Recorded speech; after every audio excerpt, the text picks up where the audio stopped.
and we will try to focus more now on making new variables and understanding their types. कल already हम कुछ understand कर चुके हैं, वी नो सीक्वेंसेस क्या होती हैं, न्यूमेरिक्स क्या होते हैं. अब हम फर्दर डेप्थ में जाएंगे, सीक्वेंसेस से स्टार्ट करेंगे. You can't hear me, why you can't hear me? I think maybe there's an issue with your internet, Alamgir. So the thing is कि ना हम लोग सबसे पहले जहाँ से लिस्ट पर छोड़ा था लिस्ट से ही कंटिन्यू करेंगे और फिर वहाँ से हम आहिस्ता आहिस्ता आगे जाएंगे towards newer topics. And finally इंशाल्लाह मेरी कोशिश ये है कि आज हम लोग जो है ना पाइथन की जो सबसे पिविटल डाटा साइंस की लाइब्रेरी है that is pandas. I mean उसके बगैर आपको डाटा साइंस आ ही नहीं सकती है. आप जिस मर्जी लेवल पर काम कर रहे हो, ये लाइब्रेरी आपने एज अ डाटा साइंटिस्ट सारी ज़िंदगी इस्तेमाल करनी है, इतनी इंपॉर्टेंट है ये. और मेरी कोशिश आज यही है कि ना मैं इस लाइब्रेरी को लाजमी आप लोगों के सामने आज रखूं और हम लोग उसको स्टडी कर सकें. सो स्टार्ट करने से पहले I would just like to add something जो कि मैंने कल बाद में सोचा था आफ्टर सेशन और मेरे जहन में बात क्लिक की. और ये आप लोगों को ना दूसरे कोर्सेज में भी लर्निंग में बहुत ज़्यादा ये चीज़ हेल्प करेगी. And this is general knowledge की बात है, एंड दैट इज़ कि आप लोगों ने अक्सर देखा होगा कि a lot of your instructors या लेक्चरर्स या सेमिनार्स जब पावर पॉइंट प्रेजेंटेशन बनी होती हैं, जब नोट्स मिलते हैं, so there are points written over there. ठीक है. अब एक बहुत मशहूर एक क्वेश्चन होता था ओ लेवल्स के टाइम पर पाक स्टडीज में कि यार ये फॉल ऑफ मुगल एम्पायर के रीजंस क्या हैं. तो उसके लिए हर जो फेमस इंस्ट्रक्टर था उसने अपने 4 5 6 7 पॉइंट्स जो थे ना लिखे हुए थे कि क्या फॉल्स के रीजंस थे, और फिर उन्हीं को स्टूडेंट्स याद कर लेते थे और उसी को हल्फे आखिर समझते थे. हालांकि इन रियलिटी उन्होंने लिखा हुआ है मे बी वो 6 7 पॉइंट्स उनके लिए सबसे इम्पोर्टेंट हो, उन्होंने उसके ऊपर सबसे ज़्यादा एम्फाइज करना हो, या आपके इंस्ट्रक्टर को आती ही ये चीज़ें हो, दैट पॉसिबल. लेकिन इसका ये मतलब नहीं है कि आप अपनी लर्निंग जर्नी वहाँ पर एंड कर दो, क्योंकि उससे ज़्यादा भी रीजंस होंगी. अ, अब लाइक यही एग्जांपल अगर हम ले मुगल एम्पायर वाले, सच अ ग्लोरियस एम्पायर आपका शुरू होता है अफगानिस्तान से लेकर वो बर्मा तक जा रहा था. और इस तरह के एम्पायर की फॉल की कोई 1 या 6 साल रीजन नहीं हो सकती, it was over more than a century जब इसका फॉल हुआ. सो बहुत ज़्यादा इसकी रीजंस होंगी एंड हर टाइम पीरियड की अपनी रीजन होंगी ज़माने के हिसाब से. सो लाइक ये सारी चीज़ें आप लोग अगर पढ़ते रहो और अंडरस्टैंड करते रहो, फिर ही हर दफ़ा पढ़ने से एक नया आपका एक पर्सपेक्टिव डेवलप होगा. सो बिकॉज कभी भी हमें अक्ले कुल नहीं आ सकता, एक लिमिटेड नॉलेज हम लोग गेन कर सकते हैं. सो यही चीज़ मैं सोच रहा था कि this is something very important to clarify कि इवन कहीं पर भी हमारे कोर्स में कहीं पर भी अगर आप कहीं पर देखो कि इंस्ट्रक्टर ने आपके सामने पॉइंट जॉट डाउन किए हुए हैं, सो कभी भी ये ना समझना कि ये ही आगाज और आखिर है. नहीं, ये सिर्फ स्टार्टिंग है. ये सिर्फ इंस्ट्रक्टर के पर्सपेक्टिव से सबसे इंपॉर्टेंट चीज़ है. बाज़ दफ़ा इंस्ट्रक्टर को आता भी है लेकिन आपके सामने सिंप्लीफाई करने के लिए वो लोग लिमिटेड चीज़ें रखते हैं. So always try to grasp as much knowledge as possible, even out of the realm of the obvious. So इसके साथ स्टार्ट करते हैं and specially given these workshops, क्योंकि हमारे पास मुझे सिर्फ 2 दिन दिए गए हैं और उन 2 दिनों में मैंने आपको इंट्रो जितना मैं करा सकता हूँ मैंने करवाना है. टाइम भी लिमिटेड होता है. सो नेवर थिंक के किसी भी कोर्स में या इवन इस तरह की सीरीज वर्कशॉप्स में आपको सब कुछ मिल जाएगा. कीप ऑन गेटिंग नॉलेज और जितना आप ज़्यादा एक्सट्रैक्ट कर सको करवाओ. और once again I will emphasise कि ज़िंदगी में मेंटोर्स लाजमी बनाओ. मेंटोर्स लाजमी बनाओ क्योंकि उनका अगर 20 25 30 साल का एक्सपीरियंस है ना, वो आपको 1 2 घंटे में आके आपके सामने रख देंगे और आपने जो खुद गेन करना है आप उनसे गेन कर सकते हो. एंड सिमिलरली लर्निंग आपकी जब हो रही है वो उसमें आपको बहुत ज़्यादा गाइड कर सकते हैं. So look out for seniors your instructors. इधर उधर देखो, बहुत सारे लोग हैं जो विलिंग होते हैं हेल्प करने के लिए, बिकॉज लाइफ की एक सर्टेन स्टेज में आके आपको सेल्फ एक्चुअलाइजेशन चाहिए होती है और वो कम्युनिटी को गिव बैक करके आती है. And there are lot of people who are looking for self actualization. So इसी पॉजिटिव नोट के साथ जो है ना आज का स्टार्ट करते हैं हम लोग session. So guys I hope आप सबने जो है ना एक तो नंबर 1 चीज़ जुपिटर नोटबुक सबने कर ली हुई है. जिसके पास नहीं है वो दोबारा से गूगल कोलैब्स जो है खोल लें, और अगर किसी के पास लिंक नहीं है तो चैट में पूछ लो, कोई ना कोई आपको सेंड कर देगा. सो वापस आते हैं अपने जुपिटर के ऊपर, और वहीं से जो है ना आज हम काम स्टार्ट अपना करेंगे. So I will request you all to open your notebooks.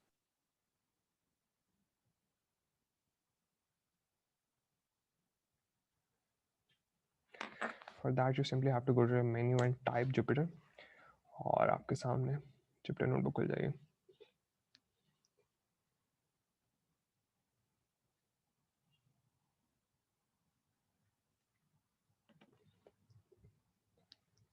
Okay, सो मैं कल वाला सेशन ढूंढ कर उसी को कंटिन्यू कर रहा हूँ वर्कशॉप लिखकर. सो आप लोग भी बेहतर ही है कल वाला खोल लो.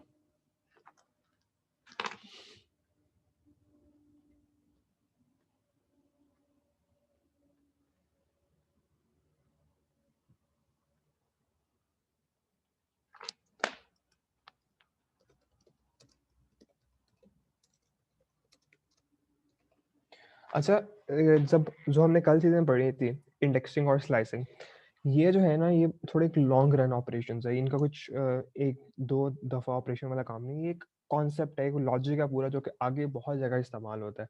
जब हमने आगे डेटा सेट्स को हैंडल कर रहे होंगे, मैंने शायद कल भी ये बात बताई थी कि अब उस पूरे डेटा सेट में से आपने एक पर्टिकुलर रोज या कॉलम्स पकड़ने हैं, तो ये इंडेक्सिंग और स्लाइसिंग काम है, और ये थ्रू आउट चलती रहेगी. ये अब रुकने वाली नहीं है, यहाँ इसका कोई लिमिटेड यूज़ नहीं है, इसका बहुत ज़्यादा यूज़ है, और आप अपने हिसाब से इसको यूज़ करोगे आगे जाकर. अब जो हम ऑपरेशंस पढ़ने लगे हैं, these operations are there to make your life easier. ठीक है. बहुत सारे प्रोग्रामिंग लैंग्वेजेस में इंक्लूडिंग सी प्लस प्लस आपको असाइनमेंट्स मिलती हैं, जिसमें आपको एक अरे या एक लिस्ट दे दी जाती है. उसमें से आपकी जॉब होती है कि आप उनको बताओ कि ये इनमें से मैक्सिमम या मिनिमम वैल्यू कौन सी है. ठीक है.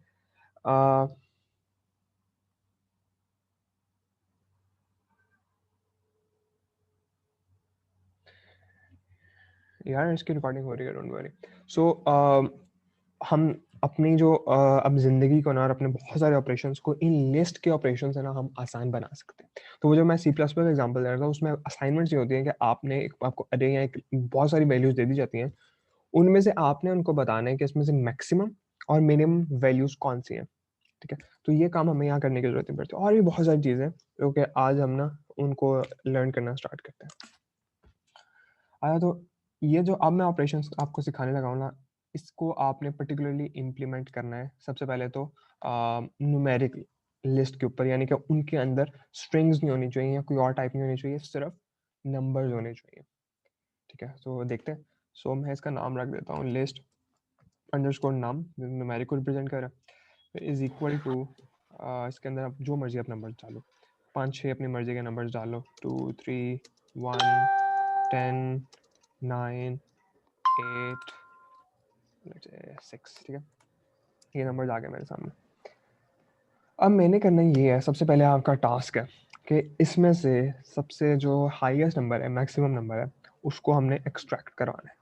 तो ये जो है ना मैक्सिमम यहाँ से नंबर जो है ना, ये हम लोग यहाँ से अपने लिए एक्सट्रैक्ट करेंगे.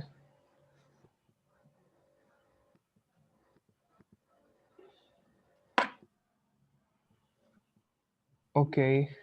सो गुड है. Just give you 30 second. अब ये खोल लो, काम करते हैं.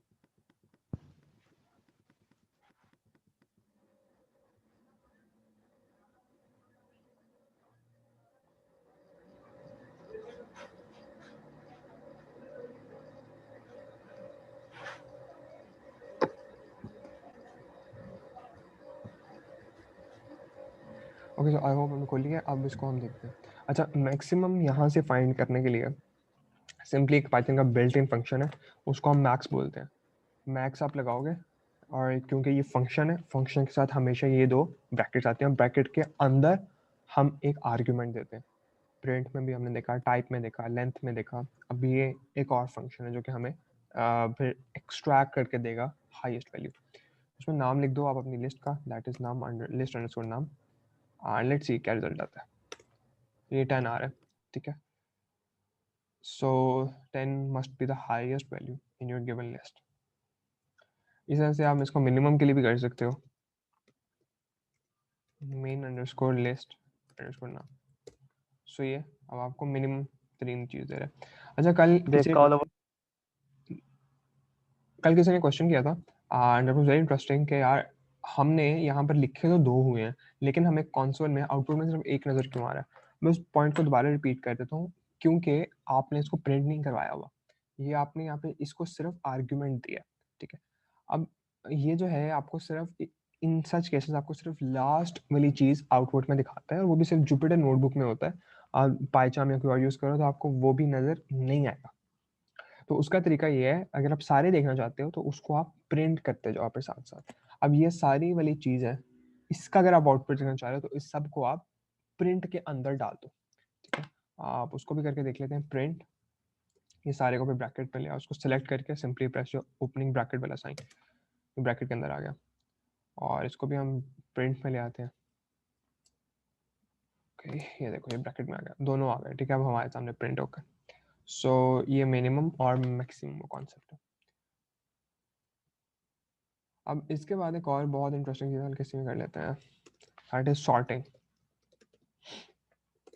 सॉर्टिंग नॉर्मली हम लोग को अगर कर रहे हैं दूसरे प्रोग्रामिंग लैंग्वेज में, हमें एक एक पकड़ के करना पड़ेगा, देखना पड़ेगा कि अगर हम असेंडिंग में कर रहे हैं तो सबसे छोटा इनमें से कौन था उसको पहले, फिर उससे छोटा कौन सा, फिर एक एक लिटरेरी को पकड़ के लूप्स लगा कर ना हमें करना पड़ता है।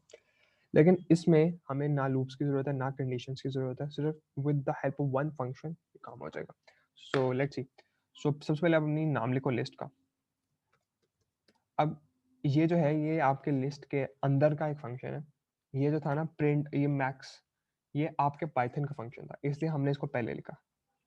अब जो मैं सॉर्ट आपको बताने लगा हूँ वो लिस्ट के अंदर का फंक्शन है, इसलिए हम उसको बाद में लिखते हैं आफ्टर डॉट डॉट सॉर्ट, ठीक है? और डॉट सॉर्ट करके ब्रैकेट, और ब्रैकेट के अंदर now right the name of, sorry बस इसको सॉर्ट कर देना। अब आप इसको प्रेस करोगे, फिर उसके बाद अपनी लिस्ट को आपने प्रिंट करवाना है, देखने के लिए कि हुआ क्या उसमें। एक second, name not defined, oh name लिख दिया, नाम लिखना था, माय बैड। यप, अब आप देखो वो सारा एक असेंडिंग ऑर्डर के अंदर आ गया, जहाँ पे पहली वैल्यू सबसे पहले है, छोटी वाली सबसे पहले, और the largest value towards the end आ गई है। इसको हम ऑपोजिट भी कर सकते हैं, ऑपोजिट भी कर सकते हैं, और इसको हम रिवर्स करवा लें अगर, तो उसमें सिंपली हमने यहाँ पर लिखना है reverse is equal to true. तो अब यही जो काम कर रहा है वो इसी काम को हम उल्टा कर देगा, रिवर्स कर देगा। सो अब आप देखो तो आपकी अब लार्जेस्ट वैल्यू सबसे पहले है, और फिर आहिस्ता आहिस्ता वो डिक्रीज कर रही है वैल्यूज।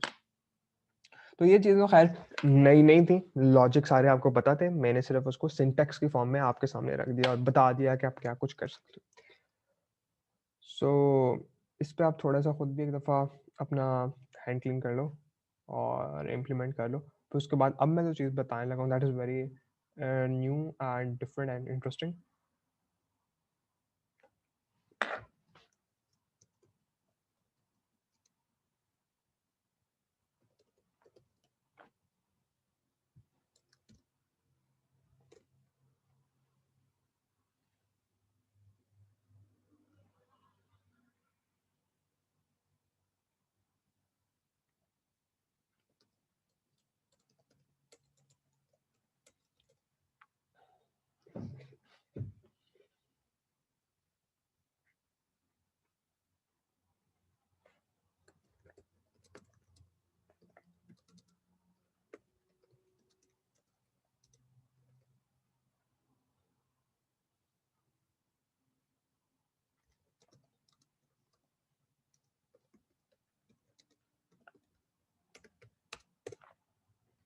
अच्छा, सो आई होप ऊपर वाली चीज़ें हमने ट्राई किया, समझ में आ गई है, सेंस बन गई है। ओके, क्वेश्चन आ रहे हैं।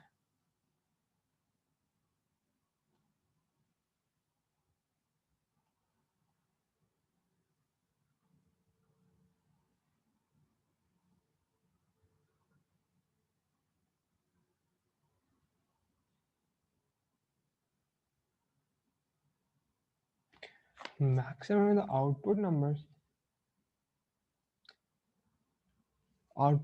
आप किसको बोल रहे हो? आउटपुट नंबर आप बोल रहे हो ये जो हम सॉर्टिंग में लिस्ट कर रहे हैं इसको, अगर आप इसको बोल रहे हो फिर आप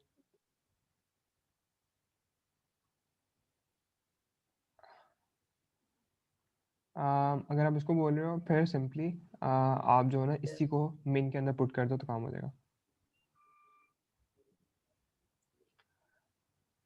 अच्छा, और आपका कोला, आपका फ़ोन बहुत छोटा हो गया है यार, इसको अब सही करने का तरीका यही है कि उसको रिफ्रेश कर लो मे बी, या उसको देख लो कैसे जूम कर सकते हैं मे बी। उसकी स्क्रीन में ज़्यादा छोटी हो गई होगी उस केस में क्रोम के। अच्छा, तो जो अब हम फीचर देखने लगे हैं, दिस इज़ वेरी इंटरेस्टिंग, और इसको हम लोग बोलते हैं म्यूटेबल फीचर। ये नई चीज़ है, नया कॉन्सेप्ट है, तो इसको ज़रा और से अंडरस्टैंड करना। हर सीक्वेंस जो है ना, उसके अंदर हम लोग लाजमी नहीं कि वैल्यूज़ रन टाइम में ऐड कर लें और सब्ट्रैक्ट कर लें, ठीक है।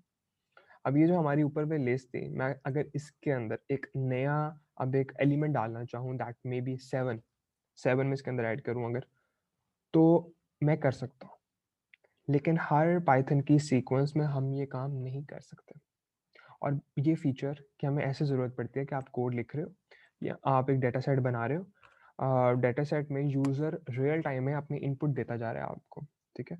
फॉर एग्जांपल आप लोगों की सर्वे करवा रहे हो, पाइथन का वो सर्वे फॉर्म है, और लोगों से ना आप वैल्यूज़ लेते जा रहे हो, हर दफ़ा जो है ना वो लिस्ट के अंदर वैल्यूज़ आ रही है। तो अब एक नया किसी ने अपनी नया कोई ऑब्जर्वर, आपने उसकी एज डालनी है, सो आप लिस्ट के अंदर एंटर कर सकते हो, ठीक है। लेकिन बहुत सारी पाइथन की सीक्वेंस हैं जिनमें आपने एक दफ़ा स्टार्ट में अगर लिस्ट बना ली, फॉर एग्जांपल 10 लोगों की अगर शुरू में बनाई थी, उसके बाद अगर किसी 11th पर्सन का रिस्पॉन्स आता है, तो आप उसको एंटरटेन नहीं कर सकते। यहाँ पर आप कर सकते हो। इस फीचर को रन टाइम में वैल्यूज़ ऐड करने को या रिमूव करने को हम म्यूटेबल फीचर कहते हैं। म्यूटेबल लिस्ट, म्यूटेबल सीक्वेंसेस बोलते हैं हम उनको। तो इसमें ये होता है कि हमें जब भी कोई नया रिस्पॉन्स आया है, तो अब हमें कोई नई नई लिस्ट बनाने की ज़रूरत नहीं है। हम इसी एग्जिस्टिंग लिस्ट के अंदर वो फीचर ऐड कर देंगे, ठीक है। हम करके देखते हैं, और इसी तरह से अगर आपको कभी ज़रूरत पड़े कि मैंने इसमें से निकाल देना है सर्टेन एलिमेंट्स को, तो वो भी हम कर सकते हैं। तो दोनों एडिशन, ऐड, रिमूवल हमारे पास उसकी चॉइसेस अवेलेबल होती हैं। सो उसको हम देखते हैं, और इसको मैं थोड़ा डेप्थ में लेकर जाऊंगा, because there are two main thing to add certain elements into your list. Two main things, अब दो मेन है, और उनमें से जो नंबर वन है, that gives us a chance to add the values towards the end. यानी कि ये जो पूरी आपकी लिस्ट बन गई, अभी हम इसको सॉर्टिंग कर चुके हैं, और इसके जो एंड पर है ना, आफ्टर दिस वन, आपके सामने एक और एलिमेंट ऐड हो जाएगा। वो ये नहीं देखेगा कि एंड कहाँ पर हो रहा था, जो भी एंड है आपका वहां पर वो वैल्यूज को ऐड कर देगा। सो ये हमारा, सबसे पहले हम एडिशन का देखते हैं, या इसको एडिशन का नाम देते हैं, और इसमें हमारे पास टू मेन थिंग्स हैं। सो पहली वाली उसको हम बोलते हैं अपेंड।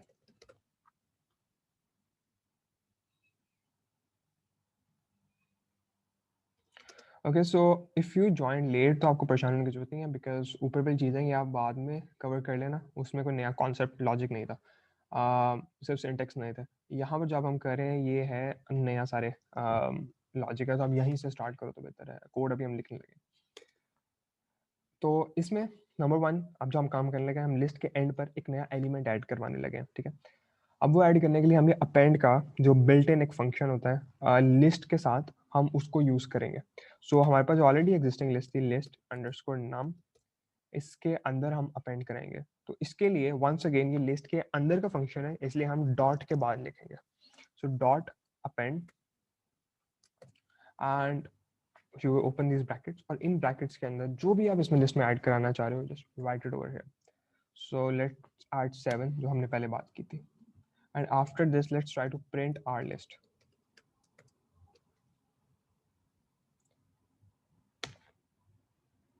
सो अब आप देखो कि एंड पर हमारे पास एक 7 नाम की चीज़ आ गई है।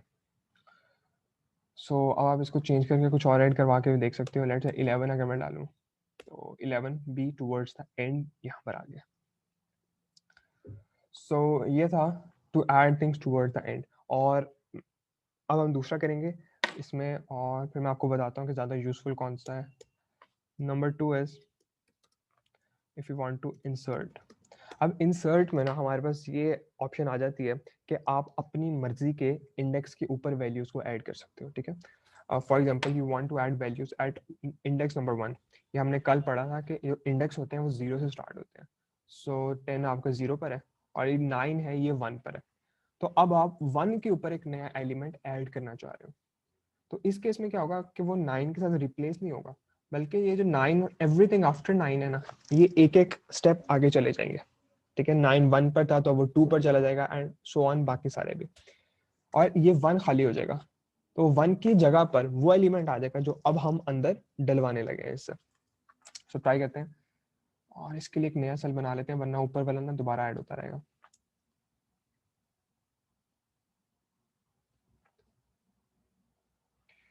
ओके, सो यहाँ पर आपने वंस अगेन अपनी लिस्ट का नाम लिखना है और डॉट अब इंसर्ट यूज करना है। डॉट इंसर्ट भी पाई लिस्ट के अंदर का फंक्शन है, सो इसलिए हम बाद में लिखते हैं and we use brackets after that.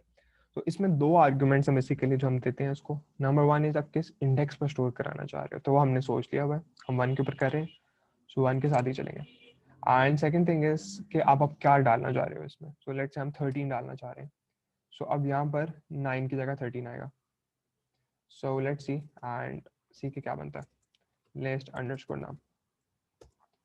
सो अब देखो आपके 10 के बाद हमारे पास 13 आ चुके हैं और बाकी सारे एक एक जगह आगे हो गए हैं।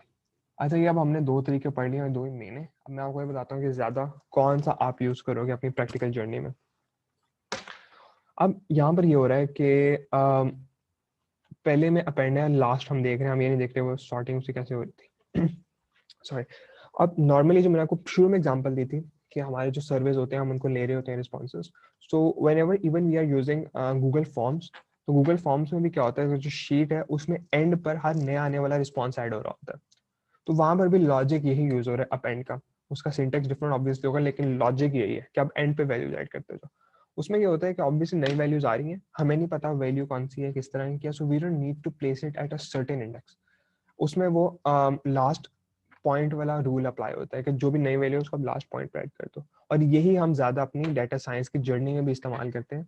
हम उसका इंडेक्स नहीं देख रहे होते, बल्कि हम लास्ट पर वैल्यूज को ऐड करते जाते हैं और वही पे हमारे जहन में भी उसका विजुअलाइज सीक्वेंस बिल्ड हो जाती है। इसलिए आपके सामने ये दो चीजें बड़ी क्लियर होनी चाहिए, क्योंकि इवन डेटा सेट्स में भी जब आप लोगों ने कोई नई वैल्यू ऐड करनी होगी, कैलकुलेशंस करनी होंगी, तो ये फीचर्स बहुत काम आएंगे।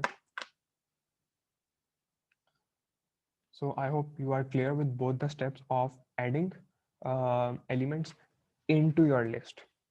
अब हम देखते हैं कि किस तरह से हम लिस्ट से वैल्यूज को निकाल सकते हैं, रिमूव कर सकते हैं। बिकॉज म्यूटेबल का मतलब ही यही है कि एक तो ऐड करना, वो हमने देख लिया, और सेकंड रिमूव करना। तो अब वो हम रिमूव वाली थिंग के ऊपर आते हैं।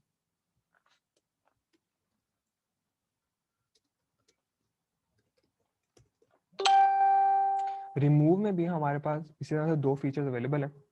एक में ये होता है कि आप स्पेसिफिक वैल्यू पकड़ के डिलीट कर सकते हो, पूरी में से आप वो वैल्यू ढूंढेगा फिर उसको डिलीट कर देगा। सेकंड ये होता है कि आप वैल्यू जो है, आखिरी जो भी वैल्यू है आप उसको डिलीट करवा देते हो। फिर राशनल वही अपेंड वाला ही वहां पर यूज हो रहा है।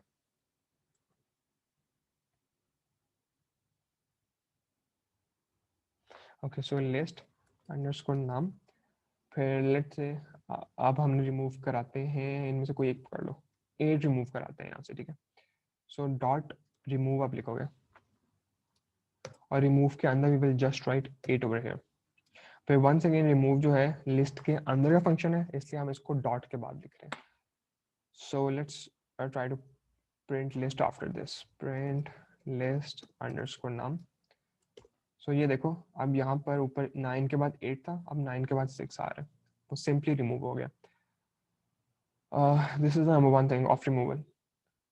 फिर जो सेकंड चीज है रिमूवल की, इसको मैं लिख के देता हूँ। Number 1, remove values at specific instance. ठीक है, अब हमारे पास नंबर 2 है, that is remove values at end. इसमें अब एंड की रिमूव करने के लिए अब आपको वो टेंशन लेने की जरूरत नहीं है कि एंड पे क्या पड़ा हुआ है, जो भी पड़ा हुआ है वो गया। सो उसके लिए लिस्ट अंडरस्कोर नाम डॉट पॉप यूज करते हैं, पीओपी पॉप, और फिर ब्रैकेट्स। पॉप वैसे बड़ा एक पॉपुलर फंक्शन है और ये हर प्रोग्रामिंग लैंग्वेज में तकरीबन मैंने देखा है। सी प्लस प्लस में भी इसको काफ़ी यूज़ करते हैं लोग। और मतलब यही होता है पॉप का कि आप लास्ट वैल्यू को ना पॉप आउट कर दो। फिर पॉप करने के बाद let's try to print our list again. ये देखो पहले एंड पर 11 था, अब उसने एंड से जो भी वैल्यू थी उसको रिमूव कर दिया। So this is the removal. अच्छा अब यहाँ पर ना मे बी जो लोग प्रोग्रामिंग लैंग्वेजेस फर्स्ट टाइम देख रहे हैं और पहली दफ़ा कोडिंग कर रहे हैं और दूसरी लैंग्वेजेस नहीं पढ़ी, उनके लिए बहुत सिंपल होगा। लेकिन जिन्होंने पढ़ी हुई है कोई और language, specially C plus plus, उनको ये चीज़ यहाँ पर बहुत एक इंटरेस्टिंग शायद लग रही हो कि हमारा कितनी ईज के साथ हमारे सारे ऑपरेशन होते जा रहे हैं। एक दफ़ा अगर हमने वैल्यू को रिमूव किया है बीच में से, तो हमें बाकी जो आने वाली वैल्यूज थी उनकी टेंशन लेने की जरूरत नहीं पड़ी, उनका ऑटोमेटिकली इंडेक्स एक एक पीछे हो गया। वरना बहुत सारी जगहों पर हमें वो इंडेक्स खुद से एक वैल्यू पीछे लेकर आना पड़ता है। ठीक है, सो ये नेम है आपके सामने लिटरली। और ये इस तरह से जो 11 था ये भी हमने एंड पे रिमूव किया और फिर उसके बाद हमें कोई खास उसके बाद दोबारा ऑपरेशन करने की हमें जरूरत नहीं पड़ी, सिंपली रिमूव हो गया। और एडिशन के लिए भी इसी तरह से हम बीच में वैल्यू ऐड कर रहे हैं, एंड पे कर रहे हैं, उसको फर्क नहीं पड़ा, वो खुद ही बाकियों को एडजस्ट कर रहे हैं, हमें टेंशन लेने की जरूरत नहीं पड़ी कि हमने अच्छा उनको भी एडजस्ट करना है, उनका एक एक इंडेक्स प्लस करना है। तो ये सीन है यहाँ पे। सो आई होप कि आप लोग जो है ना थोड़ा सा क्लियर हो गया लिस्ट के डेप्थ वाले ऑपरेशन। इसके अलावा और बहुत सारे ऑपरेशन है लिस्ट के। मेरे पास क्योंकि लिमिटेड टाइम है तो मैं तो सिर्फ इतने ही पर ही जाऊँगा। लेकिन जो म्यूटेबल है ना, ये तो पिवटल है, इसको अंडरस्टैंड कर रखना अपने दिमाग में, हम आगे में भी इसको यूज़ करेंगे दूसरे सीक्वेंसेस में। और जो ये मैंने आपको एग्जांपल दी थी ना मिनिमम मैक्सिमम सॉर्टिंग की, ये सिर्फ आपका एक दिमाग खोलने के लिए था कि हमारे पास कितनी ज़बरदस्त फीचर्स मौजूद हैं लिस्ट में। I would encourage you people to Google list के ऑपरेशंस। और एक W3 स्कूल है, उनके काफ़ी अच्छे नोट्स हैं इसके ऊपर, और बहुत सारे आपको रिसोर्सेज मिल जाएंगे ऑनलाइन। मुझे नाम याद नहीं आ रहा लेकिन लिटरली बहुत अच्छे रिसोर्सेज पड़े हुए हैं, just Google operation of list in Python. बहुत ज़बरदस्त आपको ऑपरेशन मिल जाएंगे और बहुत डेप्थ में होंगे वो, और पूरा एक कॉलम्स बने होते हैं, एक साइड पे लिखा होता है ऑपरेशन, एक साइड पे उनका मतलब लिखा होता है, ऐसे होता है। So do look for it, और आपको जो है ना आपका इंटरेस्ट बहुत अच्छी तरह इंक्रीज होगा, because I really love them. तो ये सिर्फ एक एग्जांपल थी, क्या है क्या हमारे पास फर्दर ऑपरेशन। अच्छा इसके बाद ना लिस्ट पर बस मैं आखिरी बात करूंगा, इसके बाद हम आगे फिर उसके बाद बढ़ेंगे ट्यूपल्स के ऊपर। अब है नेस्टेड लिस्ट का कॉन्सेप्ट। जो नेस्ट होता है किसी प्रोग्रामिंग लैंग्वेज में, नेस्ट हम बोलते हैं कि आप एक फॉर इसको ऐसे विजुलाइज करो, एक सर्कल है, वेन डायग्राम का कोई भी एक सर्कल है, उस सर्कल के अंदर आप उसी तरह का एक और सर्कल फिट कर दो जो काम भी वही कर रहा है जो बाहर वाला सर्कल कर रहा था, लेकिन किसी और चीज के ऊपर। ठीक है, दोबारा एक बड़ा सर्कल है, उस सर्कल के अंदर एक और सर्कल है। ठीक है, और ऑपरेशन दोनों के सेम है, प्रॉपर्टी सेम है, लेकिन एप्लीकेशन डिफरेंट चीजों के ऊपर। इसको हम नेस्ट बोलते हैं। इसको हम रियल लाइफ में थोड़ा सा लेकर आते हैं, प्रैक्टिकल लाइफ में। एक घर है, ठीक है, एक घर बना हुआ है, बहुत बड़ा घर है, उस घर के अंदर एक और घर बना हुआ है। तो वो जो बाहर वाला घर है वहां कोई और रहता है, घर के अंदर जो घर है उसके अंदर कोई और रहता है।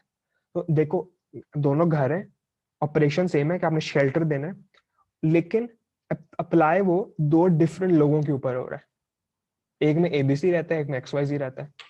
ठीक है, तो ये अब वो जो अंदर वाला घर है उसको हम नेस्टेड हाउस बोलते हैं, कि वो बड़े के अंदर एग्जिस्ट कर रहा है। तो ये नेस्टेड का कॉन्सेप्ट है, इसको अब हम पाइथन में लेकर आते हैं। नेस्टेड जो चीजें हैं, ये यहाँ पे मैं नेस्टेड लिस्ट लिखा, लेकिन नेस्टेड बहुत सारी चीजों में यूज होता है। लूप्स है, लूप के अंदर लूप है, उसको हम नेस्टेड लूप बोलते हैं। इफ कंडीशन है, एक इफ कंडीशन के अंदर इफ कंडीशन है, उसको हम nested list nested if condition बोलते हैं। अब खुद ही सोच लो, अगर लिस्ट है तो एक लिस्ट के अंदर अगर लिस्ट है तो उसको हम नेस्टेड लिस्ट बोलेंगे। ये नेस्टेड लिस्ट का कॉन्सेप्ट है। सो बनाकर देखते हैं। कोई भी इसका नाम रख लो, लिस्ट अंडरस्कोर नेस्ट इसका मैं नाम रख देता हूँ। ऊपर में लिस्ट है, इसी को कॉपी कर लेते हैं और इसी के अंदर फिर एक नेस्टेड लिस्ट डालते हैं। कहीं से भी इसको कॉपी कर लो, इतनी सारी हमने बनाई है। ठीक है, ये हमारी लिस्ट आ गई। अब इस लिस्ट के अंदर मैं आप लोगों को एक और लिस्ट डाल कर दिखाऊंगा, वो सिर्फ सिमिलरली हमने कॉमा लगाना है। और ये हमने कल बात की थी कि एक लिस्ट के अंदर हम तकरीबन सारे जो पाइथन के डाटा वेरिएबल्स हैं हम वो डाल सकते हैं, इंक्लूडिंग लिस्ट इटसेल्फ। ठीक है, सारे वेरिएबल्स इंक्लूडिंग लिस्ट। तो वो इसी तरह से अब हम कॉमा के बाद वो अपना एक जो लिस्ट का डाटा वेरिएबल है वो हम ऐड करेंगे। So let's do that.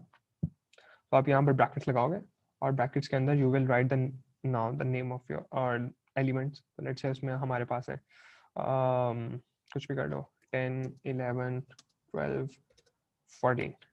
इसको छोटा रखते हैं, ये दो हैं सिर्फ, 10 और 11। सो अब जब मैं इसको प्रिंट करूंगा तो प्रिंट करने के बाद ये जो अंदर वाले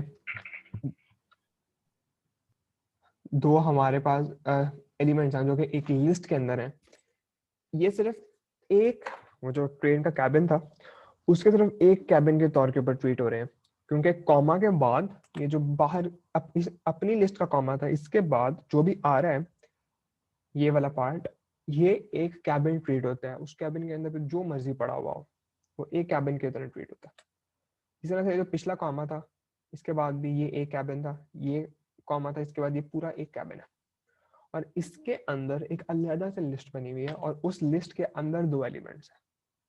ठीक है, सो इसको हम प्रैक्टिकली अप्लाई भी करके देख लेते हैं। आप इसकी लेंथ देखो जरा, पहले इसको निकाल दो, कंट्रोल एक्स कर दो, कट कर दो, अब इसकी लेंथ देखो जरा, लेंथ लिस्ट अंडरस्कोर नेस्ट, तो हमें बता देगा कि इसके अंदर कितने कैबिन एग्जिस्ट कर रहे हैं। तो अभी 10 है, ये सारे नंबर्स 10 है। अब मैं इसमें वापस कंट्रोल पेस्ट करता हूँ हमारी वो वाली एक लिस्ट को। अब हम इसको देखें तो अब आपका सिर्फ एक कैबिन इंक्रीज हुआ है, उसकी वजह यही है कि ये सिर्फ एक ट्वीट हो रहा है। और वंस अगेन अगर आप इसको देखना चाहो तो जो भी इसके लास्ट इंडेक्स है आप उस पर जाकर इसको देख सकते हो। तो अगर ये 10 है लेंथ तो लास्ट इंडेक्स आपका सॉरी 11 है तो लास्ट इंडेक्स 10 पर होगा। सो आप 10 करके इसको देख लो बेशक। ओके, सो अब ये जो नेस्टेड लिस्ट्स है इसको हम प्रैक्टिकली अप्लाई कहाँ कहाँ कर सकते हैं। फॉर एग्जाम्पल एक आपके पास क्लास है, ठीक है, कोई भी एक कोर्स की क्लास है, उस क्लास के आगे 4 सेक्शन है। Same class computer science let's say 101 की क्लास है, उसके अंदर 4 सेक्शंस है, 4 सेक्शन में डिफरेंट नंबर ऑफ स्टूडेंट्स हैं, and you don't want to mix the numbers of students in each class. आप चाहते हो कि यार ये सेपरेट सेपरेट ही रहे, 4 सेक्शन है तो चारों सेक्शन के स्टूडेंट्स के मुझे कहीं ना कहीं अलग मार्क्स मिले।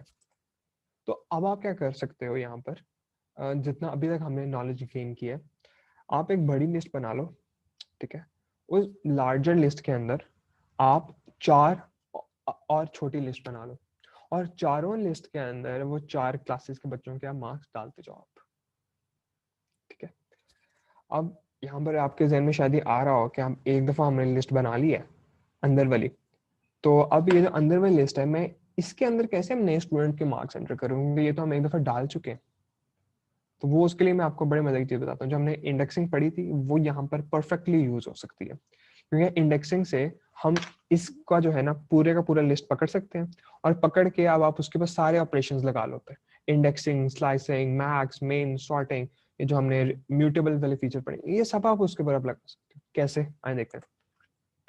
सो सबसे पहले तो मैं आपको प्रिंट करवा कर दिखाता हूँ। Print list underscore nest and square bracket, तो वो लास्ट में लगा हो जाता है, इंडेक्स हमारा 10 है, सो 10 के ऊपर ये मेरे पास दोनों आ गए, राइट, मेक सेंस। तो अब यहीं से मैं क्या करता हूँ, इसकी हम लोग स्टार्ट करते हैं by looking at its length, बताने के लिए कि कैसे हम वो सारे ऑपरेशंस इधर भी इंप्लीमेंट कर सकते हैं। तो लेंथ ब्रैकेट लिस्ट नेस्ट 10, तो ये अब लेंथ के अंदर डाल दो। तो अगर अब आप देखो तो आपके सामने इसकी लेंथ 2 आ रही है, ठीक है। नाउ गो ऑन, और भी आप इसे बहुत सारे काम कर सकते हो। इसको खत्म करते हैं, और अब आप फॉर एग्जांपल ये इसको जस्ट एज्यूम करो कि ये ना सेलेक्ट हुई हुई है लिस्ट, ये वो पूरी अंदर में लिस्ट सेलेक्ट हुई हुई है। उसको सेलेक्ट करके अगर आपने उसके अब इंडेक्सिंग देखनी है तो सिंपली इसके आगे लगा दो और इंडेक्स, यानी कि 1, तो 1 इसका यहाँ पर 11 पड़ा हुआ है, ठीक है। इसको ये ना सोचो कि अभी 10 है या आउटर ब्रैकेट, इसको छोड़ो, इसको सिर्फ ऐसा कंसीडर करो कि एक वेरिएबल है जिसके अंदर ये पड़ा हुआ है, और हमने उसका जो 1 इंडेक्स है उसको पिक करना है, तो उसके लिए सिंपली फिर आप इसके आगे 1 लगा दोगे, ठीक है। सो ये आ जाएगा, सो ये 11 आ रहा है हमारे पास आउटपुट में। सो ये एज सिंपल एज दैट। इसके अलावा you can go on and try all of these upper operation on it. Add करना है, इसके आगे सिंपली डॉट अपेंड लगाओ और काम करते हो जो भी आपने करने हैं, तो आपका ये काम चलता रहेगा। इसको करके भी देख लेते हैं। फॉर एग्जाम्पल इसमें मैंने अब 100 ऐड करना है। एक सेकेंड,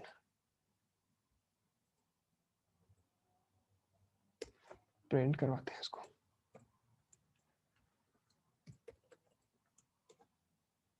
ये देखो, इस पर मेरे पास एंड पर 100 आ रहा है, तो सिंपली मैंने उसको अपेंड कर लिया। तो इस तरह से और भी बहुत सारे ऑपरेशन कर सकते हो। सो वंस अगेन वही जो एग्जांपल मैंने आपको बताई थी, एक क्लास के 4 सेक्शंस वाली, वो बड़ी ब्यूटीफुली यहाँ पर अब अप्लाई हो सकती है। So I hope you all are clear with that. और लिस्ट आप लोगों को सबको समझ आ गई है। अब हम लोग क्या करते हैं, हम लोग जो है ना अब एक नए जो है ना सीक्वेंस उसके ऊपर आते हैं। लिस्ट के ऊपर बहुत ज़्यादा बातचीत हो गई है और डेप्थ में इसलिए क्योंकि मेरे पास जो टाइम मिलना था ना, वो मुझे किसी एक सीक्वेंस की डेप्थ में जाने का मिलना था, तो वो मैं चला गया हूँ। इनमें से बहुत सारी चीज़ें बाकी सीक्वेंसेस पर भी अप्लाई हो जाएंगी। उनके कॉन्सेप्ट डिफरेंट है, वो डिस्टिंग्विश कैसे होती हैं, उनकी डिस्टिंक्शन क्या है, वो मैं आपको बताता जाऊँगा, उनके सिंटैक्सेस बताते जाऊँगा। लेकिन मे बी मैं उनके ऑपरेशंस की इस तरह डेप्थ में ना आ सकूँ, तो अब ये ध्यान में रखना कि ये इनमें से बहुत सारे वहाँ पर भी अप्लाई हो सकते हैं। So let's start.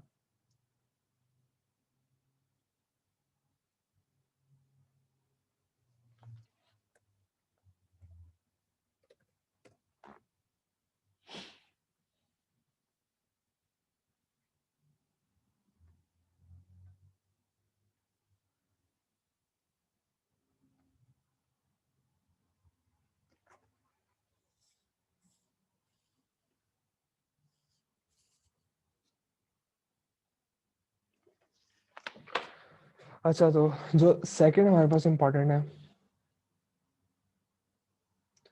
कि so the code to comment line is simply आप हैश लिखो। ये जो 3 शिफ्ट 3 करके आता है ना, ये लिखो। इसके आगे जो मर्जी लिख दो, पाइथन इसको नहीं पढ़ा, रिलैक्स चिलिंग्स, जो मर्जी अभी आप लिख सकते हो। अच्छा, तो ट्यूपल्स में अब हम देखते हैं।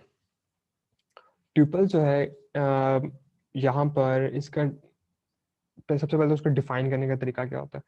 हमने पहले 2 देखी हैं सीक्वेंसेस, बल्कि let me share my board as well with you.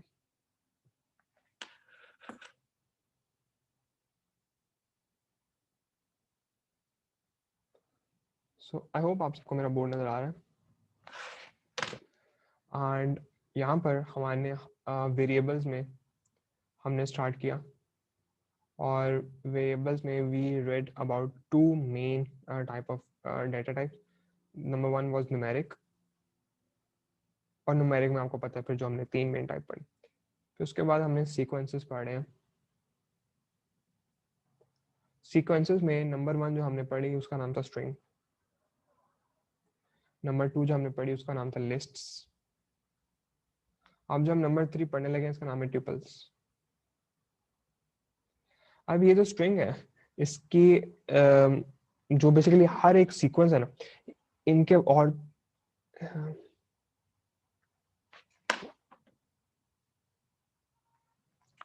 Okay, so now I hope it's visible. Pause हो गई थी शेयरिंग। तो ये वेरिएबल है, न्यूमेरिक है, सीक्वेंसेस है। सीक्वेंसेस में हमारे पास 3 मेन, हम तीसरा हम शुरू करने लगे, और भी है लेकिन अभी हम सिर्फ तीसरी तक पहुंचे हैं। String, list, tuples. और इनको इनके जो बेसिक प्रॉपर्टीज है ना, फीचर जो है इनके, जो कि हमें डाटा को हैंडल करने में काम आते हैं, वो बेसिकली इनको डिफ्रेंशिएट करवाते हैं। ठीक है, हम हर तरह की सीक्वेंस से डिफरेंट तरह का डाटा हम स्टोर करा सकते हैं। एंड सिमिलरली बहुत सारे पाइथन के ऑपरेशंस हैं जो हमें लाइब्रेरीज में मिलते हैं, वो हम इन सीक्वेंसेस की मदद से अंडरस्टैंड कर सकते हैं। सो सबसे पहले जो चीज डिफरेंशिएट करती है इनको, वो होता है कि हम इनको डिफाइन किस तरह से करते हैं। सो स्ट्रिंग को डिफाइन करने के लिए we had been using these double quotation marks. ठीक है, तो ये इसको डिफरेंशिएट कर रहा था, और हमने डबल कोटेशन मार्क्स के बीच में देखा, आप जो मर्जी दुनिया की चीज डाल दो वो समझ आएगा उसको। लिस्ट के लिए हम ये यूज कर रहे थे स्क्वायर ब्रैकेट्स, और स्क्वायर ब्रैकेट में हमने देखा कि हम कॉलम जो कॉमा था उससे हम सेग्रीगेशन कर रहे थे बिटवीन डिफरेंट कैबिन्स। फाइनली जो हमारे पास ट्यूपल्स हैं, ट्यूपल्स को हम डिफाइन करते हैं विद दिस राउंडेड ब्रैकेट्स। तो नॉर्मल आपके राउंडेड ब्रैकेट्स होते हैं जो कि शिफ्ट 9 प्रेस करके आते हैं, उससे हम इसको रिप्रेजेंट करते हैं। और इसके भी कैबिन्स को डिफ्रेंशिएट करते हैं हम कॉमास के थ्रू, ठीक है। तो कॉमास आप बीच में डालते जाओगे बिटवीन योर डिफरेंट कैबिन्स, तो वो उसको डिफरेंट आइडेंटिफाई करता जाएगा। It is very much like list, क्योंकि इसमें भी आप लोग वैल्यूज जो है ना वो डिफरेंट डाल सकते हो। न्यूमेरिक में डाटा टाइप डाल दो, स्ट्रिंग डाल दो, लिस्ट डाल दो, कुछ भी आप डाल सकते हो। लेकिन एक पिवटल फीचर है जिसकी वजह से ये डिफरेंशिएट हो जाता है लिस्ट्स के साथ, और वो फीचर ये है कि इट इज नॉट म्यूटेबल। ये म्यूटेबल नहीं है। म्यूटेबल का मतलब क्या है कि इसके अंदर आपने एक दफा शुरू में बना दिया ना ट्यूपल, उसके बाद आप जो मर्जी कर लो, आप उसके अंदर ना वैल्यूज को ऐड कर सकते हो ना आप उसे वैल्यूज को निकाल सकते हो। तो अब क्योंकि इसके अंदर एक फीचर बहुत इंपॉर्टेंट नहीं है, तो इसकी ना एफिशिएंसी बहुत इंक्रीज हो जाती है। Tuple is way faster than your lists. जब आप बड़े डेटा सेट के साथ काम कर रहे होते हैं ना, फिर आपको इंपॉर्टेंस पता चलेगी एफिशिएंसी की। छोटे छोटे तो सेकंड में रन हो जाते हैं, बड़े बहुत टाइम लगा देते हैं, स्पेशली जब आप आइट्रेशन करा रहे हो डाटा की 5,000 10,000 दफा, बहुत मुश्किल हो जाता है। तो उस केस में ट्यूपल काम आता है। तो ये ध्यान में रखो कि जब आपने एक ऐसा डाटा स्टोर कराना है जिसके आपको पता है यार कि मैंने आगे जो है ना 10,000 लाइन का कोड भी लिख लूँ ना, उसके अंदर और मुझे वैल्यू कोई ऐड करने की जरूरत नहीं है, ये एज इट इज रहेगा, ठीक है। सो उस केस में ट्यूपल काम आएंगे फिर। ये जो है इनका फिक्स्ड मेमोरी साइज होगा, एफिशिएंसी इनकी बहुत तेज होगी, और आप इन बहुत तेज तो नहीं मैं कहूँगा लेकिन रिलेटिवली तेज होगी लिस्ट से, ये बेहतर सेंटेंस है, रिलेटिवली तेज होगी, और हम इसके अंदर वैल्यूज ऐड सब्ट्रैक्ट नहीं कर सकते। तो वेरी क्विकली हम इसको बनाकर देख लेते हैं, ज्यादा मैं इसकी डेप्थ में नहीं जाऊंगा क्योंकि लॉजिक वही है जो लिस्ट का था, लेकिन हम बनाकर देख लेते हैं कि हम नोटबुक में इसको कैसे बना सकते हैं।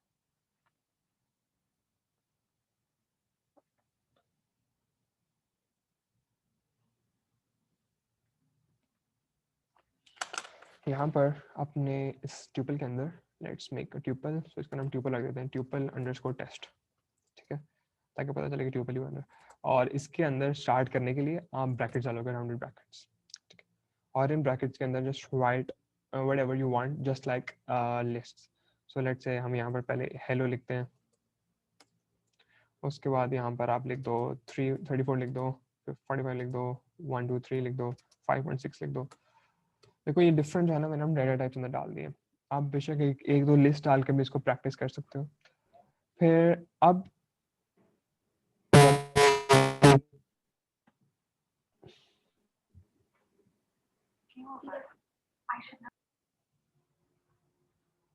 ओके, सो अब जब मैं इसको करूंगा रन, तो यहाँ पर अब एक आपकी मेमोरी में एक ट्यूपल क्रिएट हो चुका है।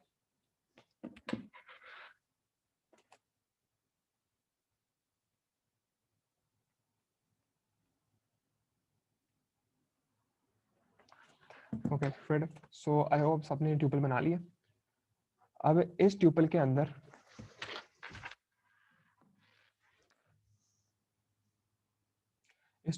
लेट्स सी के इसकी डाटा टाइप है क्या। तो उसके लिए सिंपली हम टाइप लिखेंगे, और टाइप के अंदर आप इसका जो भी डाटा वेरिएबल का नाम है वो आप लिख दो, ट्यूपल अंडरस्कोर टेस्ट। सो आप देखो इसकी हमारे पास जो टाइप आ रही है that is a tuple. So congratulation, आपने अपना पहला ट्यूपल भी बना लिया। सो वंस अगेन इसमें वो इंडेक्सिंग वाला कॉन्सेप्ट भी यूज हो सकते हैं। आप कोई पर्टिकुलर जो एलिमेंट्स है वो भी आप जाके पकड़ लो। यहाँ पर फॉर एग्जांपल 1 पकड़े हैं तो 34 आना चाहिए। एक सेकंड हम टाइप लिख रहे थे, सॉरी, 34 आना चाहिए, आ गया 34। और इसी तरह से ये सारी चीज़ें, लेकिन अब यही चीज़ है कि आप ना बस इसमें वैल्यूज को चेंज नहीं कर सकते, जो हैं वो ऐसे ही हैं, ऐसे ही रहेगी। ये अगर मैंने वैल्यूज में कुछ ऐड कराना है ना, तो ये मुझे ट्यूपल ख़त्म करना पड़ेगा सबसे पहले, और इसकी वैल्यूज को कहीं और कॉपी कराना पड़ेगा, फिर वो नए ट्यूपल के अंदर नई वैल्यूज को ऐड करना पड़ेगा। तो काफ़ी एक लंबा काम बन जाएगा फिर। There are more type of sequences. So अच्छा ये ट्यूपल्स हो गए, ठीक है। अब इसमें फिलहाल इसके लिए इतना ही था, इस पर ना मैं ज़्यादा टाइम नहीं लगाऊंगा। अब हम देखते हैं एक और इंटरेस्टिंग चीज़, और कुछ लोग इसको सीक्वेंस के अंदर लेकर आते हैं, कुछ लोग नहीं लेकर आते। जो मेरा ख्याल है वो ये सीक्वेंस का पार्ट ही होता है, वो होते हैं सेट्स। सेट्स और डिक्शनरी भी, ये दो और सीक्वेंसेस जो अभी हम पढ़ेंगे। उसके बाद हम एक ब्रेक लेंगे और ब्रेक के बाद फिर इंशाल्लाह हम पांडास की बनाएंगे. Very interesting exciting part of this workshop. So very quickly देख लेते हैं वो बाकी दो सीक्वेंसेस भी. मैं उसके लिए नेक्स्ट पेज पर आ जाता हूँ. सीक्वेंस 3 पढ़ ली यहाँ पे, मैं सिर्फ बाकी 2 मेंशन अप करूँगा. वो है सेट्स. सेट्स को सबसे पहले हम वही देखते हैं, इसको हम डिक्लेयर किस तरह कर सकते हैं. सॉरी, डिक्लेयर करने के लिए वी यूज कर्ली ब्रैकेट्स. ठीक है, जो आपके ये वाले ब्रैकेट्स होते हैं. आई होप मैं सही बना रहा हूँ, वरना वो जो स्क्वायर ब्रैकेट्स नहीं डालते हैं उनके शिफ्ट प्रेस करके करोगे तो ये ब्रैकेट्स बन जाएंगे, जिसको हम कर्ली ब्रैकेट्स बोलते हैं. सो आई होप कि यार समझ आ गई है. ड्राइंग मेरी बुरी है तो माइंड ना कर देना. तो ये ना इस तरह से हम सेट बनाते हैं. जो सेट का डिफरेंशिएटिंग फैक्टर है वो ये है कि इसके इंडेक्सेस नहीं होते. ठीक है, मेमोरी में जब हम नॉर्मल कुछ चीज स्टोर करा रहे थे, तो लेट्स से ये आपकी मेमोरी है. ये कॉन्सेप्ट को बड़े गौर से समझ लें, बहुत काम आएगा. सेट्स बहुत काम आ सकते हैं जिंदगी में, तो बहुत गौर से सुनना सुनना इस चीज को. ये डिफरेंट नया कॉन्सेप्ट है.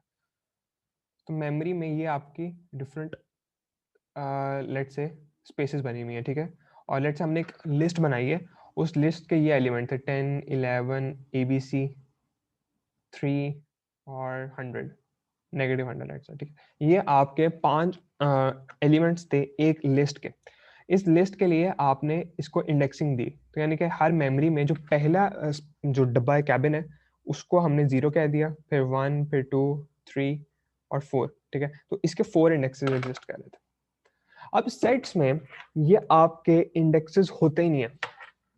ठीक है, ये 0, 1, 2, 3, 4 है ही नहीं. इंडेक्सेस की जगह आपका एक हैश कोड सेव हो रहा होता है, उसको हम हेक्साडेसिमल कोड भी बोलते हैं. तो वो एक डिफरेंट कॉम्बिनेशन होता है between your alphabets and digits. वो एक अल्फ़ाबेट डिजिट्स एक फॉर्म में ना एक हेक्साडेसिमल कोड बनता है, उसको हम हैश कोड बोलते हैं. तो उसकी फॉर्म में वो आके सेट्स में सेव होता है. और क्योंकि अब उसकी मेमोरी स्टोरिंग टाइप ही चेंज हो गई है, तो हम एक नई चीज देखते हैं, वो ये होती है कि आप वैल्यूज को रिपीट नहीं कर सकते.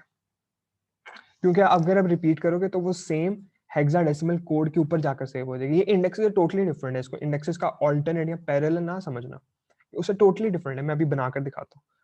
तो क्या होगा, जब आप नया सेट बना रहे हो तो एक हेक्साडेसिमल वैल्यू मिल जाएगी आपके हर एलिमेंट को, और नेक्स्ट टाइम अगर आप रिपीट करते हो तो वो उसी हेक्साडेसिमल कोड के अंदर जाकर वैल्यू स्टोर हो जाएगी. आइए देखते हैं किस तरह से. सो लेट्स से आपने एक बनाया सेट. सेट के अंदर इस तरह से था 1, 2, 3, ये वैल्यू 3 वैल्यूज हैं. ठीक है, सो एक second, let me arrays this.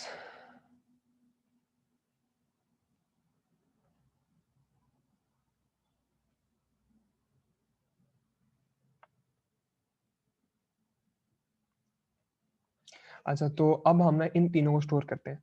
तो इन तीनों को स्टोर करने के लिए 1 सेकेंड आपकी मेमोरी में एक बॉक्स ही बनेगा, ट्रेन बनेगी. तो हम उसी में विजुलाइज करते हैं. उस ट्रेन के 3 कैबिन्स हैं.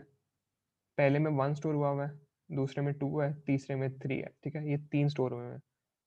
3 का थोड़ा इधर लिख देते हैं, 3 हुए हैं. ठीक है, अब इन हर कैबिन को ना जैसे जैसे नया कैबिन बनता जाएगा उसको एक नया हेक्साडेसिमल कोड एसोसिएट होता जाएगा. तो वो कोड कुछ ऐसा होता है, हैश AX157. देखने में कुछ ऐसा होगा, पता नहीं क्या असल में होगा, लेकिन देखने में कुछ ऐसा बनेगा. वो इस तरह से इसको सर्टेन एक वैल्यू मिल जाएगी, XY5, 3, 5, 6. जैसे आगे भी ऐसे ही आ जाएगा, KB7, 5, 7, 8. ठीक है, ये बन गया. अब देखो, हर किसी को एक सेपरेट जो है ना एक वैल्यू असाइन हुई है, हेक्साडेसिमल वैल्यू.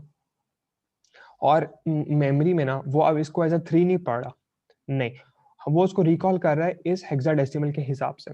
तो अब लेट से मैं इस आपके सेट में ना एक नई वैल्यू अब डालता हूँ. ये म्यूटेबल होते हैं सेट्स. ठीक है, आप इसमें वैल्यूज ऐड कर सकते हो. सो मैं वैल्यूज ना रिपीट करता हूँ, 3 डालता हूँ. पहले लिस्ट में 3 डालते तो वो ऐसे नहीं होना था. ये सिर्फ सेट्स के लिए हो रहा है, और यही सेट्स को डिस्टिंग्विश कराता है पुरानी सीक्वेंसेस से. ठीक है, अब इसके अंदर मैंने एक और 3 डाल दिया. तो अब ये 3 क्या करेगा, ये देखेगा कि यार 3 को मैंने क्या हेक्साडेसिमल वैल्यू दी थी, दी के नहीं दी थी. पहले देखेगा दी के नहीं दी थी. वो देखेगा यस दी हुई है, एक एग्जिस्ट करता है 3, उसका एक कैबिन बना हुआ है, उस कैबिन की एक हेक्साडेसिमल वैल्यू भी है. तो यानी कि वो ये 3 जो है ये इससे रिप्रेजेंट हो रहा है इस पर्टिकुलर कोड से। तो कहेगा अच्छा ये मेरे पास वही कोड दोबारा आ गया, तो वो उसको 3 को यहाँ ला कर रख देगा, ठीक है। तो वो देखेगा as a repetition of your code. तो क्योंकि वो कोड तो आपका वही है तो इधर वापस आ जाएगा ये। तो एट द एंड आपके पास ये 3 हेक्साडेसिमल कोड्स ही बचेंगे। तो ये कोड रिप्रेजेंट हो रहा है 1 से, ये 2 से, ये 3 से। तो इवन आप ये डालने के बाद आप जब अपना सेटअप प्रिंट कराओगे ना तो आपको 1 2 3 ही नजर आएगा। क्यों?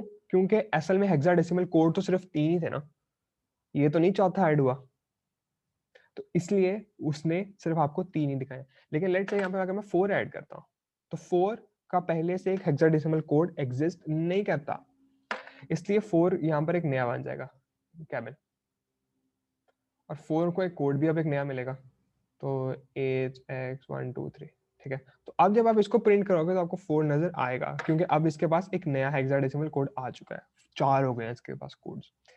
रिपीट करते जाओगे तो सेम कैबिन में जाएगा, नया कोड नहीं आएगा, जनरेट नहीं होगा, तो आउटपुट में भी आपको सिर्फ नंबर ऑफ कोड्स के हिसाब से चीजें नजर आएंगी, ठीक है। सो आई होप कि अब ये ना आपका इसमें थोड़ा खुला है दिमाग, और आपको पता चला है कि किस तरह से सेट जो है उनमें रिपीट नहीं होती वैल्यूज, और क्यों नहीं होती, क्योंकि इसमें इंडेक्सिंग नहीं है, इसमें हेक्साडेसिमल वैल्यूज है, और हेक्साडेसिमल वैल्यूज को वो काउंट करता है कि हमारे पास हैं कितनी, रिपीटेशन तो नहीं है कहीं उनमें, रिपीटेशन है तो वो हेक्साडेसिमल नया जनरेट नहीं करता उधर, अगर नहीं करेगा तो हमें नई वो वैल्यू हमारी स्टोर होगी दोबारा से। तो ये है। On the other hand indexing में आप जो मर्जी वैल्यू डालो वो हर दफा एक नई ऐड करता जाएगा, उसमें जो नया इंडेक्स मिलता जाएगा।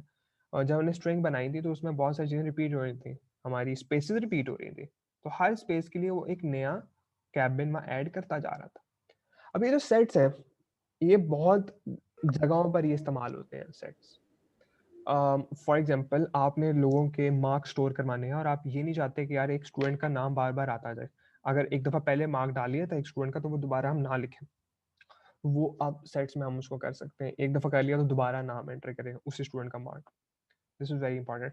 तो देखते हैं वेरी क्विकली कि हम सेट्स बना के चल सकते हैं, फिर सेट्स का एक आगे एक और एलिवेटेड चीज है, सेट से आगे ही निकलती है, उस पर आएंगे फिर।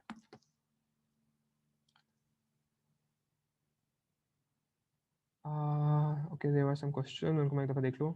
So that 3 नहीं, simply trying tuples gets green color, is that a function? Yep, simply writing tuple वो आपको देगा, क्योंकि tuple एक उसको फंक्शन के तौर पर ट्रीट कर रहा है। फिर would not it be pentadecimal? नूप्स पेंटाडेसिमल नहीं, ये हेक्साडेसिमल होगा। मैंने ऑल यहाँ पे छोटा कोड लिखा है, यहाँ एक रैंडम लिखा है, क्योंकि मुझे पूरा तो नहीं मैं यहाँ पे लिख रहा था, लेकिन ऑब्वियसली जो जिस भी फॉर्म में वो हेक्साडेसिमल फॉर्म होती है और उसको हम हैश कोडिंग कहते हैं, तो वो जो है इसको पूरा वो कोड मिल जाएगा यहाँ पे। अच्छा, तो ना अब हम अपने जुपिटर नोटबुक को वापस आते हैं और उस पर देखते हैं हम इसको कैसे इंप्लीमेंट करेंगे। ओके, सो ये हमारे पास है जुपिटर नोटबुक, और यहाँ पर हमारे पास है अब जनाब सेट्स। सेट बनाते हैं, सेट अंडरस्कोर टेस्ट, और इसको इक्वल करेंगे, और जैसे मैंने बताया था कर्ली ब्रैकेट्स हम इसको रिप्रेजेंट करते हैं, तो कर्ली ब्रैकेट्स यहाँ पे सिंपली ओपन कर दो, ठीक है। कर्ली ब्रैकेट्स के अंदर वैल्यूज डालो, अब कोई भी वैल्यूज डालते जाओ। 1 सेकेंड, ये भी आपकी स्ट्रिंग हो सकती है, न्यूमेरिक, फ्लोट, इंटीजर, कुछ भी, 1 2 3 4 ABC, ठीक है। तो यहाँ पर आ गया। अब एक वैल्यू को ना रिपीट करके देखते हैं, 4 डाल देता हूँ और फिर आपको प्रिंट करवा कर दिखाता हूँ आपका सेट। ये देखो, अब मेरे पास 4 आ ही नहीं रहा, 4 है ही नहीं यहाँ पर, सिर्फ एक दफ़ा 4 है। So this is very interesting, और यही चीज़ें हमें बहुत काम देती हैं, रिपीटेशन हम अवॉइड कर सकते हैं चीज़ों में। आपके पास लेट्स से गूगल फॉर्म है, ठीक है, उसमें से एक ही स्टूडेंट ने, और आप में से बहुत सारे ने किया हुआ था, पता नहीं क्यों 4-5 दफ़ा आपने वैल्यूज डाली हुई थी, तो अब मैं नहीं चाहता क्या रिपीटेशन आए, एक स्टूडेंट का नाम है तो वो एक ही दफ़ा आए, बार बार उसको ईमेल्स बनना जाएंगे। तो उसके लिए हम ये कर सकते हैं, एक सेट बना दें, सेट के अंदर वो सारी वैल्यूज डाल दें। वो क्या करेगा, वो उसको स्टोर तो सिर्फ एक ही दफ़ा करेगा ना, तो वो बार बार रिपीटेशन में सेकेंड टाइम आपको शो नहीं होगी वो। तो ये आपकी उस तरह से जो है ना एक प्रैक्टिकल एप्लीकेशन ये हो सकती है। फिर से डाटा में बहुत सारी रिपीटेशन आ जाती हैं जिसको हम सेट के थ्रू ट्रीट कर सकते हैं। खैर ये कोई परमानेंट सोल्यूशन नहीं है, वैसे ही आपको इसका यूज़ बता रहा हूँ। अच्छा, अब सेट से एक आगे चीज़ निकलती है, उसको हम डिक्शनरीज बोलते हैं, मैपिंग भी बोलते हैं, डिक्शनरीज भी बोलते हैं, लेकिन ये सेट से ही कॉन्सेप्ट निकलता है। डिक्शनरीज या mapping. One second, let me open my white board. तो अब ये ना फाइनल टाइप ऑफ सीक्वेंस है जो कि हम पढ़ने लगे हैं, और ये सेट से ही निकल रही है। तो यानी कि अगर यहाँ पे सीक्वेंस थी तो सीक्वेंस से सेट्स बन रहे थे, और सेट से जो है ना ये हमारे पास डिक्शनरी बन रही है। ये is also part of your sequence. अच्छा, अब डिक्शनरी जो है न्यू टाइप, और इसको भी हम डिफाइन करते इन कर्ली ब्रैकेट से हैं, इसलिए मैंने इसको सेट के नीचे लिखा सबसे पहले। और इसकी और भी बहुत सारी प्रॉपर्टी सेट्स वाली हैं। फॉर एग्जांपल इसकी इंडेक्सिंग नहीं होती, ये भी आपकी हेक्साडेसिमल की फॉर्म में स्टोर होता है इसका कोड। इसका जो है ना एक ही दफा इसमें वैल्यू आएंगी, बार बार आप रिपीट नहीं कर सकते। तो इसलिए ये सेट जैसी ही है बहुत सारी चीज़ों में। लेकिन इसकी एक एडिशनल प्रॉपर्टी है जो कि इसको बहुत यूजफुल बना देती है, बहुत यूजफुल बना देती है।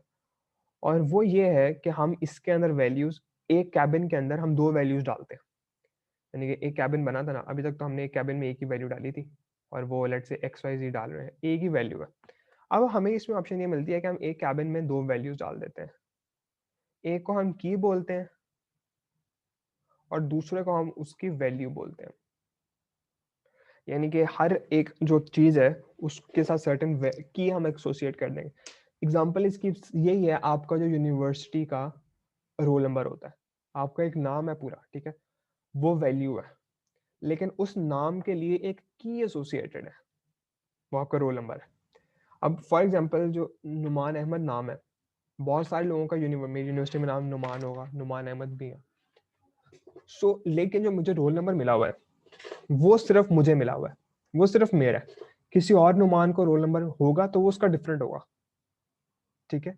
जो वैल्यू है वो रिपीट होती रहती है, बहुत सारे लोगों के सेम नेम्स होते हैं, लेकिन जो की है ना वो हमेशा डिफरेंट रहती है।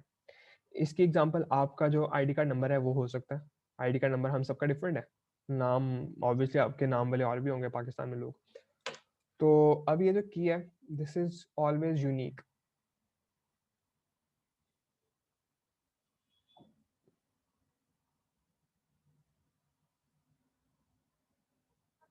And it is always, it can be repeated. तो अब हम सेट्स में ये देख रहे थे कि यार आपकी हर वैल्यू जो है ना वो यूनिक होनी चाहिए। जो हमने जुपिटर में बनाया उसमें 4 रिपीट नहीं हुआ क्योंकि वो ऑलरेडी एग्जिस्ट कर रहा था, तो वो यूनिक वैल्यूज को सिर्फ हर दफा एंटरटेन करता है।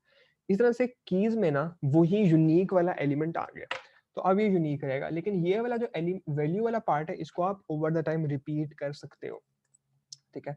तो वो बनाकर देखते हैं। तो इसको प्रैक्टिकली इंप्लीमेंट करते हैं अपनी नोटबुक में। लेकिन इसका जो अभी हमने लिस्ट पढ़ी, ट्यूपल्स पढ़े और सेट्स पढ़े, ये तीनों में आप एक ही तरह से देख रहे थे, हम वेरिएबल डालते आ रहे हैं, सिर्फ उनको वो जो उनके ब्रैकेट्स हैं वो चेंज हो रहे हैं। इसके ब्रैकेट सेम है लेकिन जो अंदर वाली चीजें हैं वो चेंज हो रही हैं, ठीक है। सो आइए देखते हैं ये कैसे कर सकते हैं। सॉरी।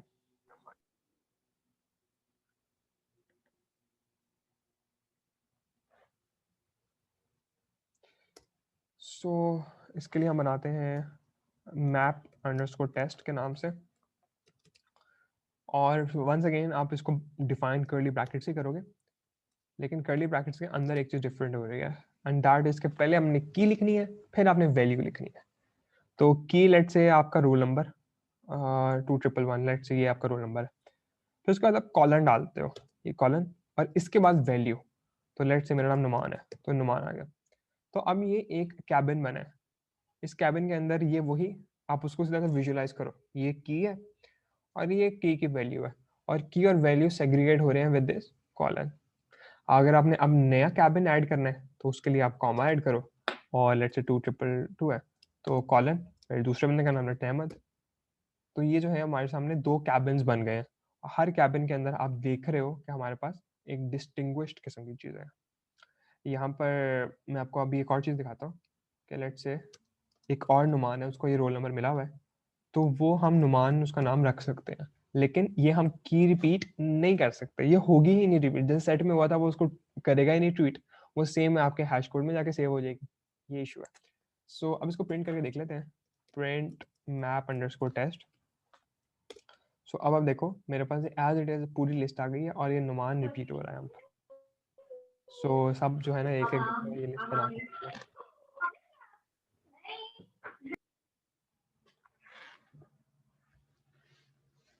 सॉरी ये डिक्शनरी बना कर देख लो।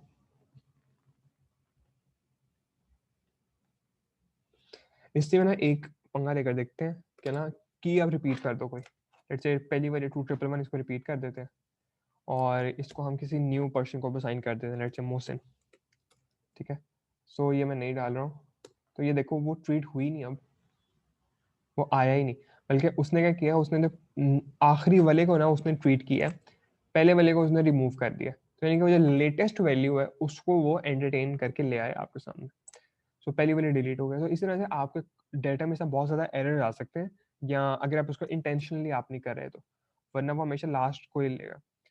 सो इसलिए we should remove this and ऐसे। ये अब हमारे पास 3 ही यहाँ पर कैबिन एग्जिस्ट कर रहे हैं। इसके अब लेंथ भी बेशक प्रिंट करा कर देख लो। इसको ब्रैकेट देकर यहाँ पे लेंथ डाल देते हैं इसकी, तो लेंथ 3 आ रही है। We have 3 cabins only.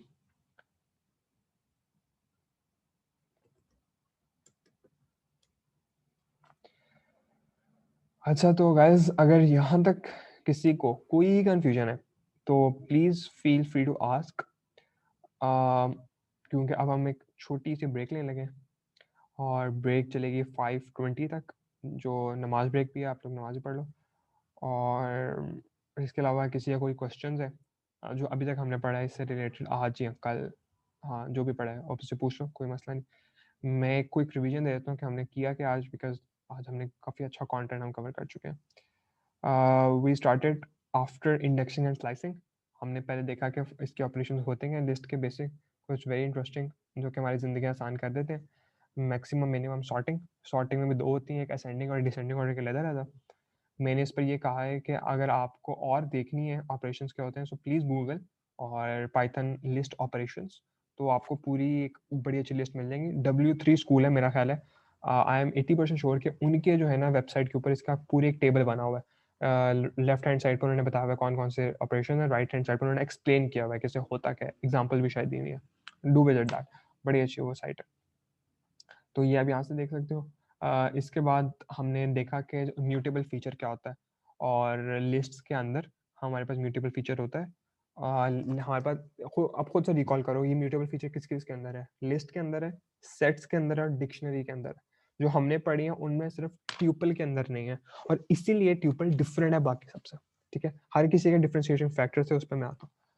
और म्यूटेबल फीचर पढ़ा। म्यूटेबल फीचर 2 तरह के होते हैं, एक तो अपेंड इंसर्ट वाला, जिसमें हम वैल्यूज को ऐड और कर सकते हैं। इसमें अपेंड में लास्ट पर ऐड होती है, इंसर्ट पे हम उसको एक पर्टिकुलर इंस्टेंस के ऊपर हम ऐड कर सकते हैं। इस तरह से जो हमारी रिमूवल है ये भी 2 तरह का होता है। हम एक तो रिमूव पर्टिकुलर वैल्यू को कर सकते हैं, दूसरा हम कहीं पर भी हमारे पास वैल्यू पड़ी है जो आखिरी वैल्यू है ना वो रिमूव होती है, तो इसके लिए हम डॉट रिमूव यूज करते हैं, और आखिरी वैल्यू को रिमूव करने के लिए हम डॉट पॉप का इस्तेमाल करते हैं। अच्छा, इसके बाद भी have nested list. Nested list ये होती है कि एक लिस्ट के अंदर ही आप एक और लिस्ट बना रहे हो, और उस अंदर वाली लिस्ट को भी हम एक कैबिन के तौर पे ट्रीट करते हैं, लेकिन उसके जो नॉर्मल लिस्ट के ऑपरेशन है हम वो भी उसके ऊपर अप्लाई कर सकते हैं by simply picking that list. ऐसे करके हम पिक करके उसके सारे अंदर काम करवा सकते हैं। तो इसका हमने नई नई हमने सीक्वेंस स्टार्ट की थी, दैट इज ट्यूपल्स। और ट्यूपल का डिफरेंशिएटिंग फैक्टर ये होता है कि एक तो ये डिफाइन होता है आपके ये राउंडेड ब्रैकेट्स के साथ, एंड सेकेंडली ये कि ये म्यूटेबल नहीं है।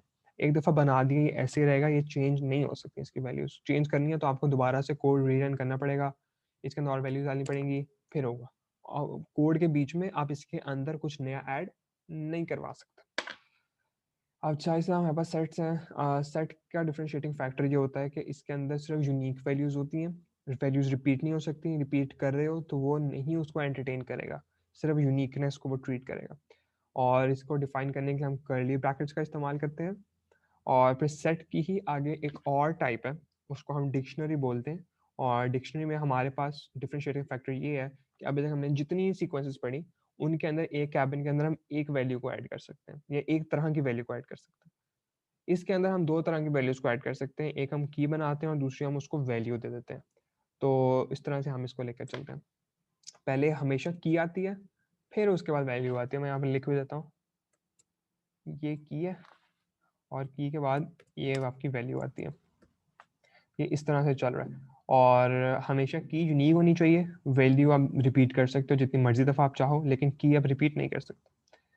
आज हम एफिशिएंसी की बात करता हूँ। फाइनली मैंने ट्यूपल्स में की थी, उसके बाद नहीं कर पाया कि जो आपके सेट्स की और डिक्शनरी की एफिशिएंसी है ना, ये इनमें से सबसे ज़्यादा तेज़ है, क्योंकि इसकी मेमोरी स्टोरेज जो है वो इंडेक्सिंग में नहीं हो रही। इंडेक्सिंग रिलेटिवली स्लो होती है, इसकी हैश कोडिंग हो रही है और वो उसमें है ही सारी यूनिक वैल्यूज़, तो वो हैश कोडिंग रिलेटिवली फास्टर है, और बल्कि रिलेटिवली क्या अच्छी खासी फास्टर है। डिक्शनरीज बहुत फास्ट होती हैं, और जब भी आपको कभी बड़ा कोड मिले उसमें डाटा को रिपीट करने की ज़रूरत ना आए, तो डू यूज़ डिक्शनरीज और बहुत हेल्प करती हैं। No, we can not repeat a key, we can not repeat a key. आप की रिपीट करोगे, अभी मैंने डाली थी यहाँ पर एक की, वो क्या करता है, वो आपको जो लास्ट की है ना वो ला कर दे देगा, पहली वाली को फॉरगेट कर देगा। तो सिर्फ इसमें यूनिक यूनिक कीज हम ऐड कर सकते हैं। कासिम पूछ रहे हैं can we repeat values in sets? Yes, we can repeat values in sets. उसका कोड डिफरेंट है, उसमें हम डॉट ऐड यूज करते हैं, लेकिन हो जाती हैं ऐड वैल्यूज। वंस अगेन वो एंड पर ऐड होंगी, और क्योंकि उसमें आपका इंडेक्सिंग नहीं है तो फिर वो मैटर नहीं करता कि वो किस इंडेक्स पर स्टोर हो रही है। लेकिन इसमें ये याद रहे कि इनके सेट्स में और डिक्शनरीज में क्योंकि इंडेक्स है ही नहीं, सारी हैश कोडिंग हुई हुई है, तो हम इंडेक्सिंग और स्लाइसिंग वाला लॉजिक इन दोनों के ऊपर अप्लाई नहीं कर सकते, होता ही नहीं है। ठीक है, so I hope you are clear. और कोई question feel free to ask.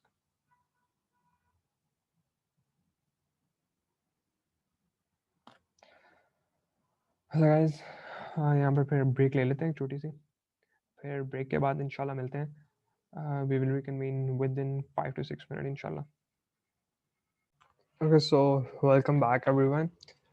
अच्छा, तो अभी मैं एक चीज़ नोटिस कर रहा था, I thought I share it with all of you as well, कि कि जो ये अर्थ है, ये जो हमारे इर्द गिर्द लैंडस्केप है जितना भी, आई बिलीव कि इसकी सारी जो ब्यूटी है, we owe it to the sun. अगर सनलाइट ना हो, so we can not enjoy the beauty in that way. और ये मेरी अपनी थेरी है, ठीक है। बहुत सारे लोग मेरे इर्द गिर्द कैसे डिसएग्री करते हैं, बट आई डोंट केयर। और पिछले कुछ दिनों से प्रॉपर्ली सूरज नहीं निकल रहा, स्पेशली लाहौर में, so I really miss that thing. But one thing that I would like to say is के प्लीज़ अपने दिन में ना एक आउटडोर इन्वायरमेंट लाजमी लिया करो। बेशक थोड़ी बाहर निकल के वॉक करके, छत पे जाकर, कमरे की खिड़की खोल के, in any way. First of all gives us new perspective of life, plus जो है ना, एक मैंने देखा है एक बहुत एंटी डिप्रेसेंट होती है ये चीज़। एक फ्रेश एयर बहुत ज़बरदस्त चीज़ है, सो डू ट्राई दैट, और डेली के बेस पे किया करो, make it a habit somehow. So यहाँ ही से स्टार्ट करते हैं अब अपना वर्कशॉप। सो अब जो हम पार्ट करने लगे ना, ये बहुत इंटरेस्टिंग है। ये है पांडास का, अब हम स्टार्ट करेंगे, और इसके लिए मैं आपको एक डाटा सेट भी देता हूँ।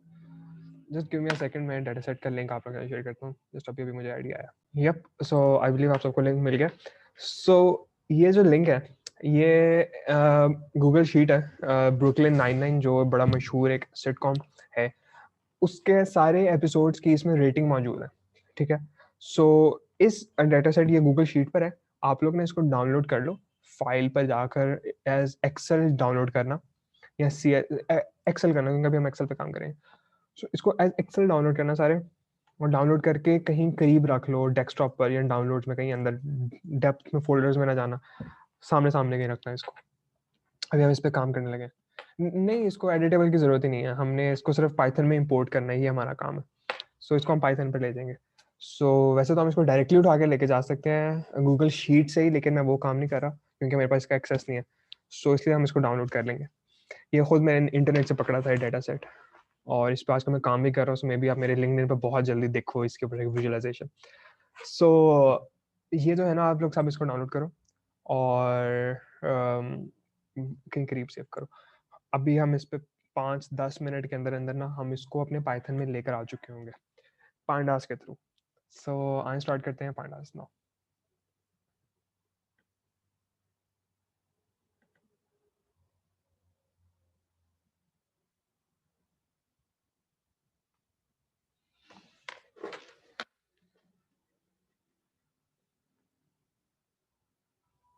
जो पांडास है ये लाइब्रेरी है हमारे पाइथन में।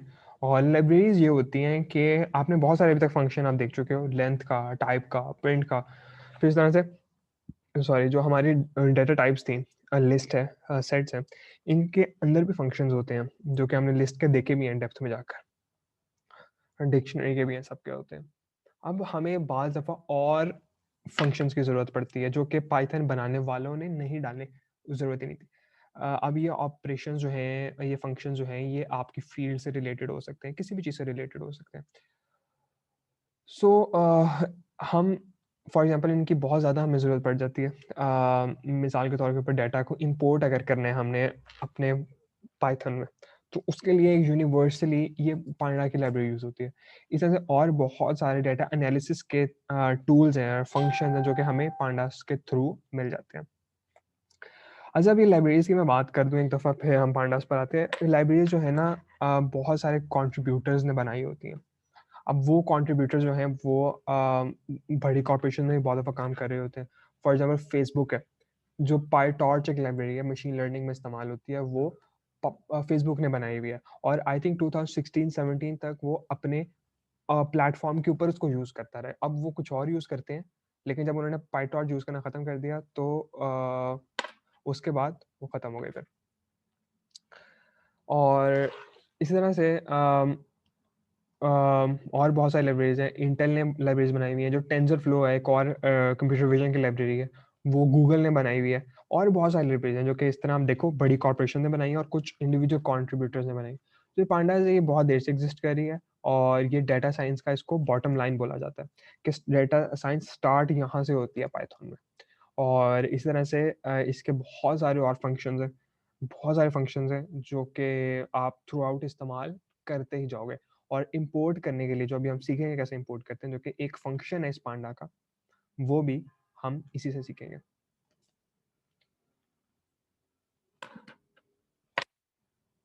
Yup, Danish is guiding all of you to how to download it. File पे जाना है, वहाँ पे डाउनलोड का ऑप्शन होगा, डाउनलोड पे जाके डॉट वहाँ पे एक्सेल और ब्रैकेट में डॉट एक्सेल एस एक्स लिखा होगा, वो आप डाउनलोड कर लो सारे।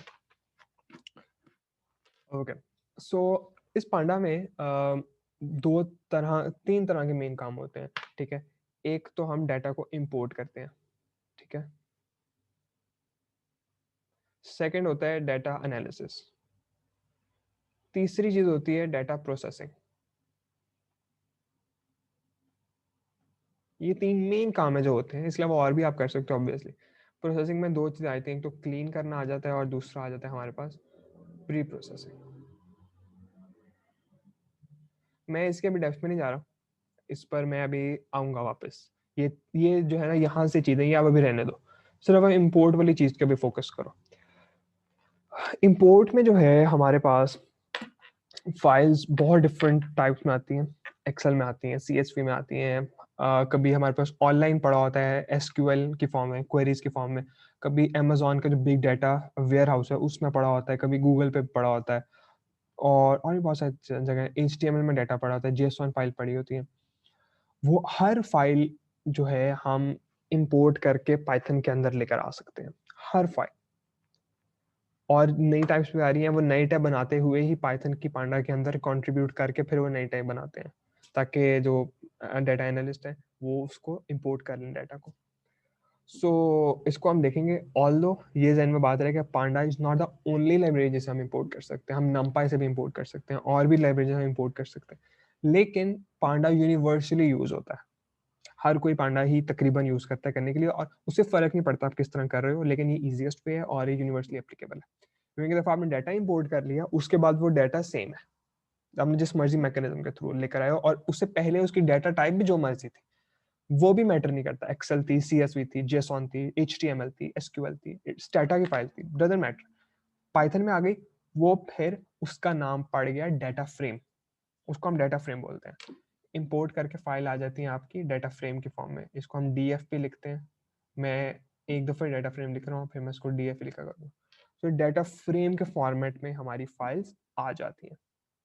सो आ जाए, अब इसको हम लेकर आते हैं। सो आई एम एज्यूमिंग आप सबने इसको डाउनलोड कर लिया। मैं भी आप लोगों के सामने अब डाउनलोड करता हूँ ताकि आप लोग क्लियर हो जाओ।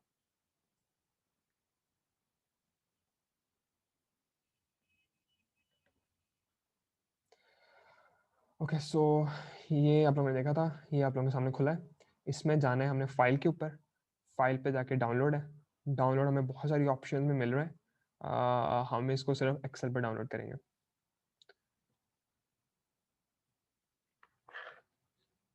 इसको करके प्रेफरेबली अपने जो है ना डेस्कटॉप के ऊपर ही आप इसको सेव करवाओ, क्योंकि मैं भी डेस्कटॉप ही कर रहा हूँ, तो आपकी मैं बताता हूँ क्यों। ये सेव होके आ गई, ठीक है। अब इसको सेव कर लिया, बहुत अच्छी बात है। अब वापस आओ अपनी जुपिटर नोटबुक के ऊपर।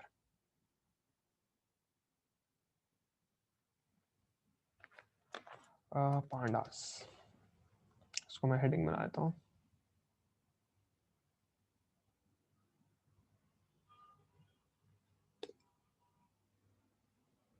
तो पांडा में हम पहली चीज पढ़े हैं इंपोर्ट डेटा सेट।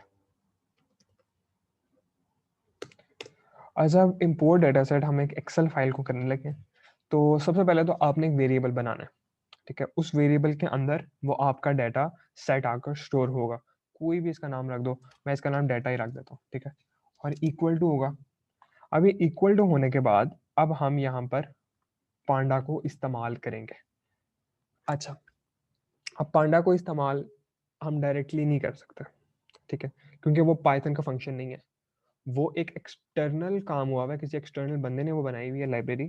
तो हमें इसलिए पहले वो लाइब्रेरी डाउनलोड करनी पड़ेगी और फिर हम उसको इस्तेमाल करेंगे। तो अब मैं डाउनलोड करना सिखाने लगा हूँ। डाउनलोड सिर्फ आपने जो पहले कर चुके हैं पांडा में काम, उनको करने की जरूरत नहीं है। जो पहली दफ़ा कर रहे हैं उनके लिए है, और ये सिर्फ एक दफ़ा करना है। एक दफ़ा आपने ज़िंदगी में पांडास डाउनलोड कर लिया जुपिटर नोटबुक के अंदर या कमांड प्रॉम्प्ट के अंदर, तो हो जाएगा। सो आए करते हैं, नया सेल बना लो। इसमें आप लोगों ने लिखना है पिप PIP इंस्टॉल पांडास, पिप इंस्टॉल पांडास, बस ये लिखना है and press control enter after that. तो फिर ये रन होना स्टार्ट हो गया। देखो स्टेरिक आ गया, ये अब डाउनलोड कर रहे हैं पैकेजेस। मेरे सिस्टम में ऑलरेडी पड़े हुए हैं पांडास, मैं काफ़ी देर से इस्तेमाल कर रहा हूँ, इसलिए मुझे वो कहेगा रिक्वायरमेंट ऑलरेडी सेटिस्फाइड, ठीक है। मेरे लिए ये नई चीज़ नहीं है, बट आप लोगों जो पहली दफ़ा कर रहे हैं उनके लिए फर्स्ट टाइम है। सो इसको टाइम लगेगा आपके लिए शायद।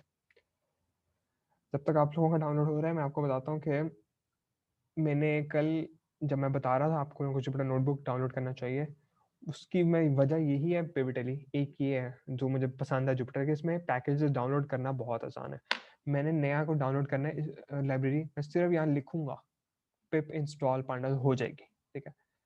जो दूसरे हैं बहुत सारे, सबलाइम है, पाइचाम है, स्पाइडर है, उनके लिए मुझे कमांड प्रॉम्प्ट में जाना पड़ेगा। कमांड प्रॉम्प्ट में आपको दिखा देता हूँ। तो जो लोग पाइचाम यूज़ करें वो ये देख लें, हम ऐसे करेंगे। कमांड प्रॉम्प्ट, ये कमांड प्रॉम्प्ट होता है, हर विंडोज सिस्टम के अंदर होता है। आई थिंक मैक के अंदर पता नहीं क्या होता है, उसका मुझे आइडिया नहीं है। उसके अंदर CMD शायद होता है, I am not sure about Mac, लेकिन विंडोज में तो ये होता है। ये आपके पास ये फॉर्म आ गया, ठीक है। अब यहाँ पर ये आप वहाँ पर जाओगे एक एक करके फाइल के थ्रू, जहाँ पर आपका आपने अपना पाइथन डाउनलोड किया हुआ है, तो अब आपको उस फोल्डर तक जाना पड़ेगा। तो आपको पता होना चाहिए फोल्डर हमने कहाँ पर सेव किया था। आई थिंक वो डॉक्यूमेंट्स में कहीं होता है, आई एम नॉट श्योर किधर होता है, सी फाइल में होता है वैसे। तो वहाँ पर जाओगे, आप उसको ओपन करोगे, वहाँ पर फिर आप ये पिप इंस्टॉल करोगे। तो काफ़ी एक लंबा प्रोसेस हो जाता है। If you want to do through command prompt, तो वो यूट्यूब आप कर लो, आपको वो पूरा गाइड आपको बता देगा। If Panda is installed via command prompt, then we can start it using it in Visual Studio। यार Visual Studio मैंने खुद कभी इस्तेमाल नहीं किया, तो I am not sure about Visual Studio। एक दफ़ा मैंने बस किया था, वो भी गेम डेवलपमेंट के लिए, C#, उसमें मैंने यूज़ किया था। Otherwise I have not used Visual Studio for panda specially. तो I am not sure about it, I am sorry, मुझे इस पर नॉलेज नहीं है। आप इसको गूगल कर लो।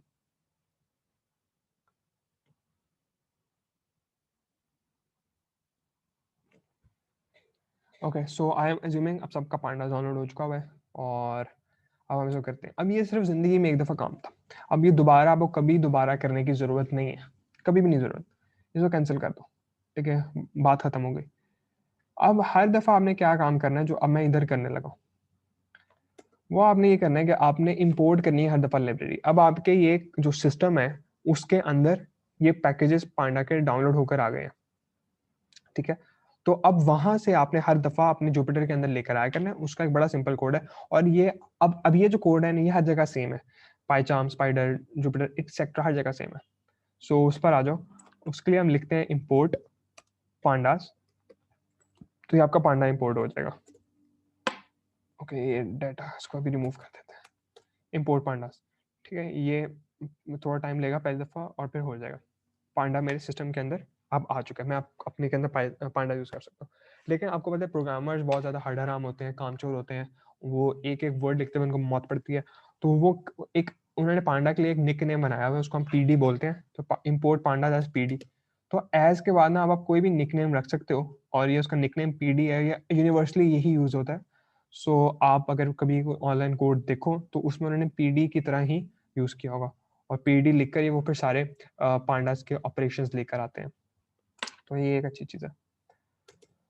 सो आ जाए, अब जो है ना, हम इसी को यूज़ करके अपना जो डेटा सेट है उसको हम पाइथन के अंदर लेकर आते हैं। Let's do that. So variable बनाए सबसे पहले डेटा के नाम से, इसके अंदर जो है ना अब हम डेटा सेट स्टोर करेंगे। तो first of all right PD,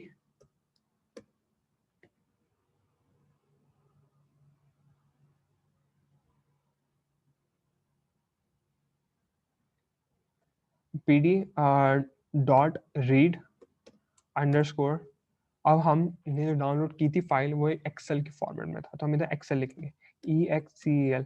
अगर आप CSV में होता तो CSV लिखते, HTML होता है HTML लिखते हैं, स्टेटा होता है स्टेटा लिखते हैं। जो भी आपकी फाइल की टाइप है वो हम यहाँ लिखते हैं। तो ये एक पूरा फंक्शन है जो कि पांडास के अंदर है। और क्योंकि ये पांडास के अंदर है, वन सेकेंड रिपीट करूंगा वही लिस्ट वाली बात, क्योंकि ये पांडा के अंदर है इसलिए हम डॉट लगाकर इसको इंपोर्ट करवा रहे हैं। यानी कि वो ट्री के सेंस में हम लिख रहा हूँ ना, पांडास है, पांडा के अंदर ये एक फंक्शन पड़ा हुआ है रीड अंडरस्कोर एक्सेल के नाम से। ठीक है, सो इसलिए हम इसको वहां से लेकर आ रहे हैं। सो इसके आगे आप ब्रैकेट्स लगा दोगे, ब्रैकेट के अंदर डबल कोटेशन मार्क्स डालो। ठीक है, अब इनके अंदर हम वो डायरेक्टरी डालेंगे जहां पर यस आके अब आपका ये एरर आ रहा है बिकॉज आपने डाटा का कोई वैल्यू नहीं डाली। अभी एक सेकंड ठहरो, अभी हम इसको डाउनलोड करने की जरूरत नहीं, अभी मैं आ रहा हूँ, मेरे साथ हो, जो भी मैं कर रहा हूँ बस अभी ये करो। रीड अंडरस्कोर एक्सेल, उसके अंदर ये ब्रैकेट्स के अंदर double quotation marks. Double quotation marks के अंदर जो है ना अब हम डायरेक्टरी डालेंगे जहां पर हमने अपना डाटा स्टोर किया था। वो बहुत सिंपल है, मैं आपको दिखाता हूँ हम कैसे करेंगे।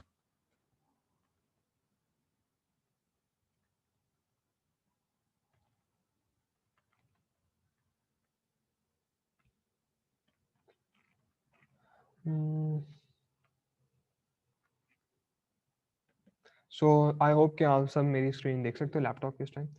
सो यहाँ पर ये ब्रुकलिन 9 एपिसोड के नाम से मेरे पास डाटा पड़ा जो मैंने अभी आप लोगों के सामने डाउनलोड किया था। सो इसके लिए हम इसकी प्रॉपर्टीज़ पर जाएंगे, और प्रॉपर्टीज़ पर जाकर ये आपके सामने डायरेक्टरी पड़ी हुई है, लोकेशन को हम डायरेक्टरी बोलते हैं।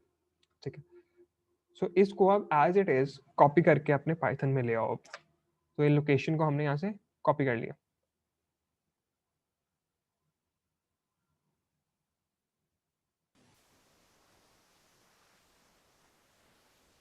तो कॉपी करके हम इन ब्रैकेट्स के बीच में उसको डाल देंगे।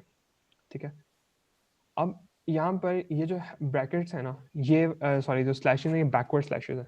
पाइथन बैकवर्ड स्लैशेस को ट्रीट नहीं करता, फॉरवर्ड स्लैशेस को करता है। इसलिए आप इस स्लैशेस को चेंज कर दो, ये डाल दो स्लैशेस, और ये स्लैशेस डालकर एंड पे आखिरी स्लैश डालोगे, और इसके बाद जो आपकी फाइल का नाम था वो यहाँ पर ला कर लिख दो। तो वो फाइल का नाम भी आप कॉपी पेस्ट कर लो और यहाँ पे उसको पेस्ट कर दो। ठीक है, ये आ गया मेरे पास नेम, और इसके बाद एंड पे डॉट XLSX लिखना है, क्योंकि ये उसकी टाइप ऑफ फाइल है, XL.XLSX होता है। तो ये आपने जब डाउनलोड कर रहे थे वहां से तब भी उसने यही लिखा हुआ था। तो करना ये है, आप डायरेक्टली कॉपी करनी है। कॉपी करने के बाद जो स्लैशेस हैं बैकवर्ड डली हुई हैं, आपने उनको फॉरवर्ड कर देना है, और फिर एंड पर आपने नाम लिखना है अपनी फाइल का, और नाम लिखने के बाद उसकी डाटा टाइप लिख देनी है जो कि XLSX है। तो ये एक्सेल की होती है। अगर आप CSV कर रहे हो तो डॉट CSV लग जाता है, HTML करते हैं डॉट HTML लग जाता है, एंड एटसेट्रा। तो बस इतना सा काम करने से विजुअल, क्योंकि मैं पढ़ा रहा हूँ तो ज़्यादा टाइम लग गया, लेकिन it literally takes less than 30 seconds. 30 second में आपका जो सारा डाटा है वो इसके अंदर आ गया, डाटा के अंदर स्टोर हो गया। सो अब मैं इसको अगर शिफ्ट एंटर करूँ और नया बनाऊँ तो डाटा मैं आपको दिखाता हूँ। तो ये देखें, ये आपके सामने खूबसूरत तरीन डाटा सेट आ चुका है, और उसी तरह के कॉलम जिस तरह हम वहाँ देख रहे थे यहाँ पर भी पड़े हुए हैं, और ये सारी की सारी चीज़ें जो है ना हमारे सामने आ गई हैं। ओ,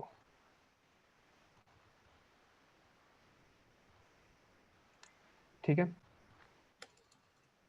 तो आप लोग अपना एक डाटा सेट देख भी लो एक दो दफ़ा, थोड़ा सा प्राउड हो अपने ऊपर कि आप लोगों ने पाइथन में पहला डाटा सेट इंपोर्ट कर लिया, and this is beginning of your journey. Aqib, can you please tell me कौन सा पार्ट आप चाहते हो मैं रिपीट करूँ? I will do that.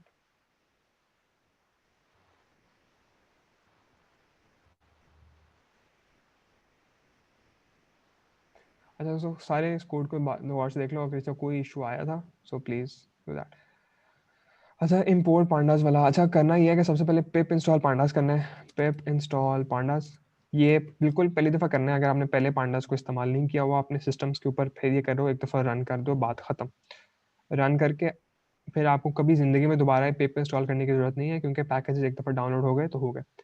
अब उसके बाद करना ये है for from the next time कि आप लोगों ने इंपोर्ट करना होता है पांडास। ये हर लाइब्रेरी जो भी आप इस्तेमाल करोगे उसका सेम यही तरीका है। इंपोर्ट उस लाइब्रेरी का नाम और फिर एज उसका निकनेम। एज का मतलब ये है कि हम इसको थ्रू आउट आर पाइथन हम इसको इस नाम से यूज़ करेंगे। तो import pandas as P D, और पी डी लिख कर अब हम उसके अंदर के फंक्शन जो है ना अब हम एक्सट्रैक्ट करवा सकते हैं। और रीड अंडरस्कोर एक्सेल पहला फंक्शन है जो कि हमने पाइथन पांडास में सीखा। अच्छा, तो कोलैब में जो है ना, कोलैब में अब थोड़ा मुश्किल है, क्योंकि उसकी वजह यह है कि वो आपकी डायरेक्टरी से नहीं उठाएगा डाटा। उसके लिए आपको आइदर उसको गूगल ड्राइव के ऊपर अपलोड करना पड़ेगा डाटा को, या फिर आपको अलहदा से एक मॉड्यूल होता है उसके थ्रू आपको अपलोड करना पड़ेगा। तो ये मसला है थोड़ा सा। हम्म,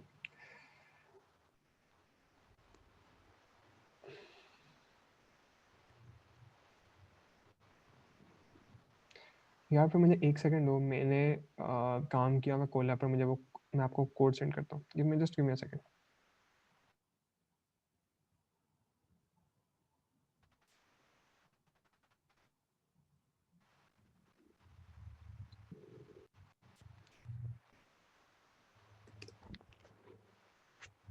okay, so there are quite a few people who are using Colab, तो आई थिंक इट्स इंपॉर्टेंट कि मैं आप लोगों को बताऊं कोलैब में भी कैसे करते हैं।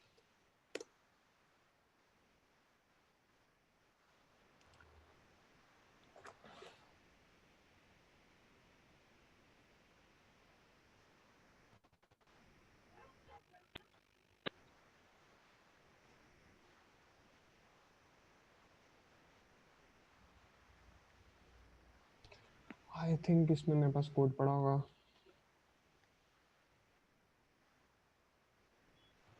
यप, ये कोड है।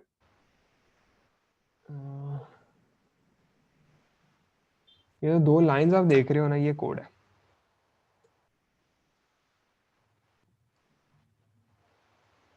ये वाली दो लाइंस, ठीक है। 4 लाइंस बन गई हैं, ये कोड है। इस कोड में क्या होगा कि ना वो आपसे ना ये ओपन फाइल ओपन करने को बोलेगा। इसमें आपने चूज फाइल करके ना वहां पर जाना है जहां पर आपने डाटा स्टोर किया हुआ है, फिर आप उसको कर लोगे इंपोर्ट तो वो कर देगा। फिर ये मैं चैट में लिंक भेजा, फिर मैं इसको रन करके भी दिखा देता हूँ।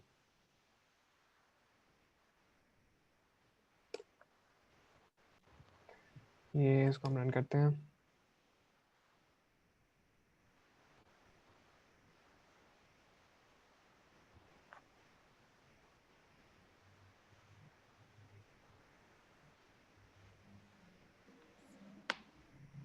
देखो ठीक है, ये मेरे से पूछ रहा है चूज फाइल। चूज फाइल पर जाकर मैं ना अपने वहाँ से सिलेक्ट कर लूँगा कोई भी फाइल।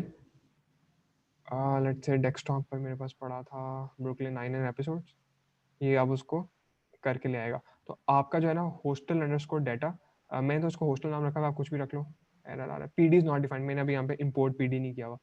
तो खैर उसको छोड़ो, लेकिन आप ये एग्जैक्टली रन करोगे तो जो ये वेरिएबल है ना हॉस्टल अंडरस्कोर डाटा, इसका नाम चेंज कर लेना। मैंने यहाँ पे कुछ और काम करा था इसलिए मैंने ये नाम रखा हुआ।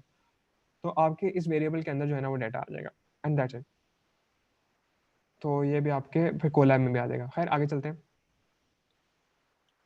तो आई होप आप इससे भी क्लियर हो गए। ओके, सो कोलैब में और जुपिटर में अब हमारे पास डाटा है डाटा वेरिएबल के अंदर, और इस डाटा के अंदर अब हम लोग डिफरेंट जो है ना इसके कुछ बेसिक ऑपरेशन करके देखते हैं। सबसे पहले तो ये है कि यार एक तो एज इट इज़ ना हम डाटा को देख सकते हैं, लेकिन इसका सही देखने का तरीका ये है कि हम यूज़ करें dot head, data dot head. Data dot head से हमें पहली 5 वैल्यूज़ मिल जाएंगी, पहली 5 रोज। ठीक है, तो इसके थ्रू हम ये देख सकते हैं कि यार हमारे पास कॉलम्स कौन कौन से हैं, किस तरह से वैल्यू है। तो सीजन का नाम है, एपिसोड का है, उसका जो भी नाम था उस एपिसोड का वो है, फिर ये चीज़ें हैं।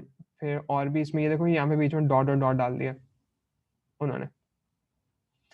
फिर डॉट डॉट का मतलब ये है कि इन 2 कॉलम्स के बीच में और भी बहुत सारे कॉलम्स हैं जो कि यहाँ पे लेंथ कम होने की वजह से वो शो नहीं करवा पा रहा, लेकिन असल में एग्जिस्ट करते हैं। तो ये है।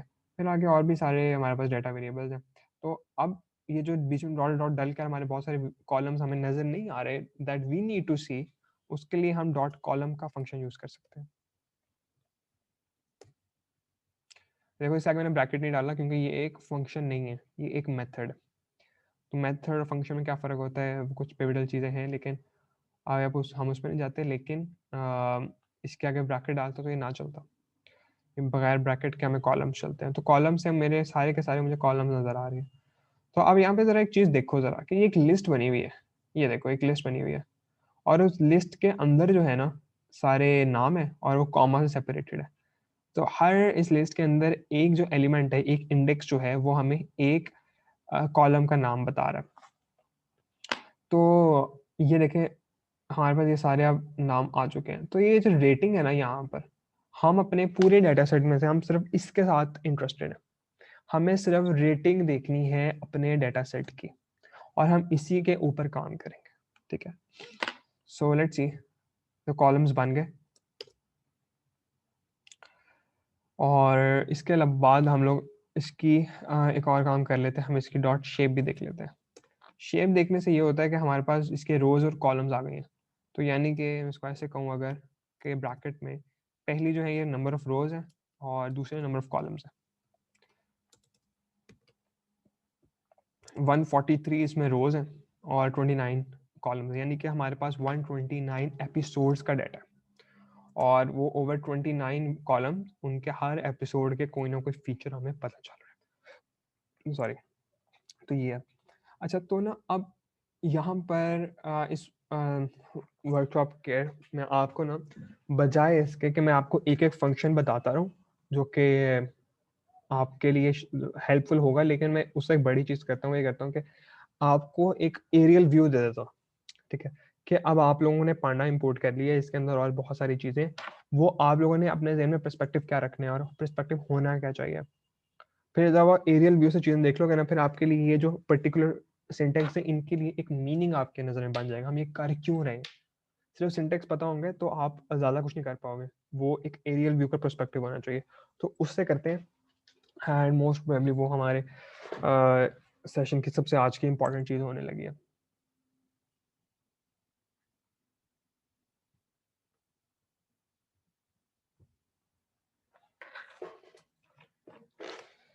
अच्छा, सो मैंने जब आपको पिछला दिखाया था ये वाला शीट, किधर पे, ये वाली, तो मैंने आपको कहा था अभी सिर्फ इंपोर्ट पर फोकस करना।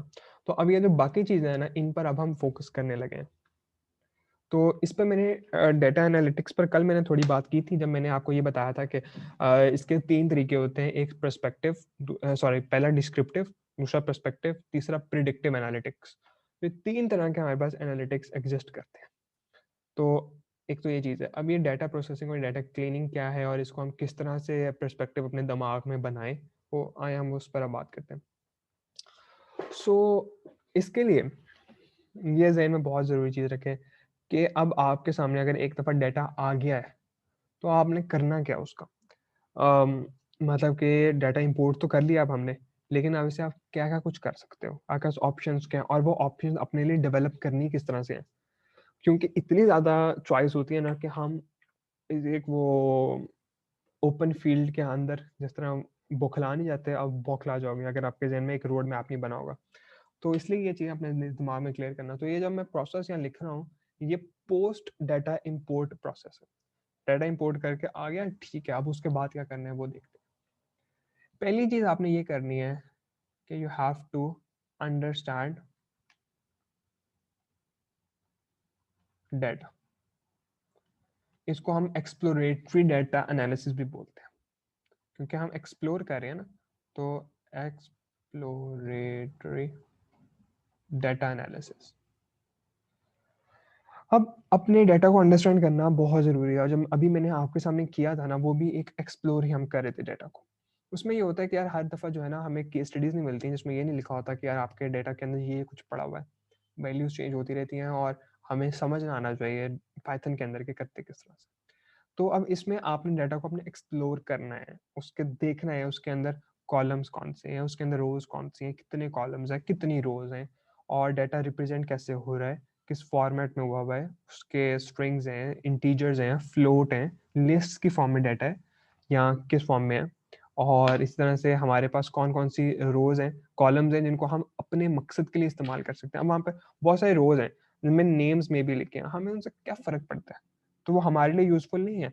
लेकिन अगर कोई और बंदा कोई और काम कर रहा है, मे बी उसके लिए वो यूज़फुल हो, बिल्कुल।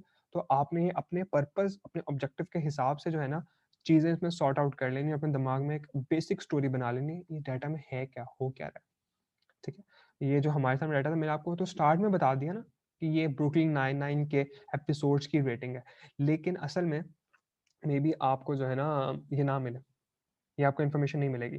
तो खुद से आपको डाटा देखकर ये समझ आना चाहिए कि ये है क्या। अच्छा, आपको मैं ना बताता अगर कि क्या, आपको पता होना चाहिए था देखकर कि ब्रुकलिन 99 के डाटा की रेटिंग्स है, तो वो पता चल जाता है इस डाटा एक्सप्लोरेटरी स्टेप्स के थ्रू, ठीक है। पहली चीज़ ये है। सेकंड चीज़ ये है, हमें डाटा की समझ आ चुकी है, और सेकंड हमने काम ये करना है कि हमने क्लीनिंग करनी है डाटा की। इसको हम डाटा क्लीनिंग भी बोलते हैं, इसको हम डाटा wrangling भी बोलते हैं। डाटा क्लीनिंग में हम ये करते हैं कि अब हमें समझ आ गया कि यार अच्छा ये डाटा है, और उसके अंदर डाटा में ना बहुत सारी ऐसी चीज़ें होती हैं जो कि नहीं होनी चाहिए। फॉर एग्जांपल आपकी मिसिंग वैल्यूज़ हो सकती हैं। मिसिंग वैल्यू से आपका सारे का सारा जो डाटा सेट है वो ख़राब हो सकता है। अगर फॉर एग्जांपल हमारे पास किसी एक यहाँ पे एपिसोड की रेटिंग ना हो, तो वो एक मिसिंग वैल्यू है। We need to treat that, और ट्रीट करने के बहुत सारे तरीके हैं डाटा क्लीनिंग में। तो नंबर 1 चीज़ ये है। सेकंड उसमें ये हो सकता है कि हो सकता है उसमें कोई गलती से कोई वैल्यू डाल दी गई हो।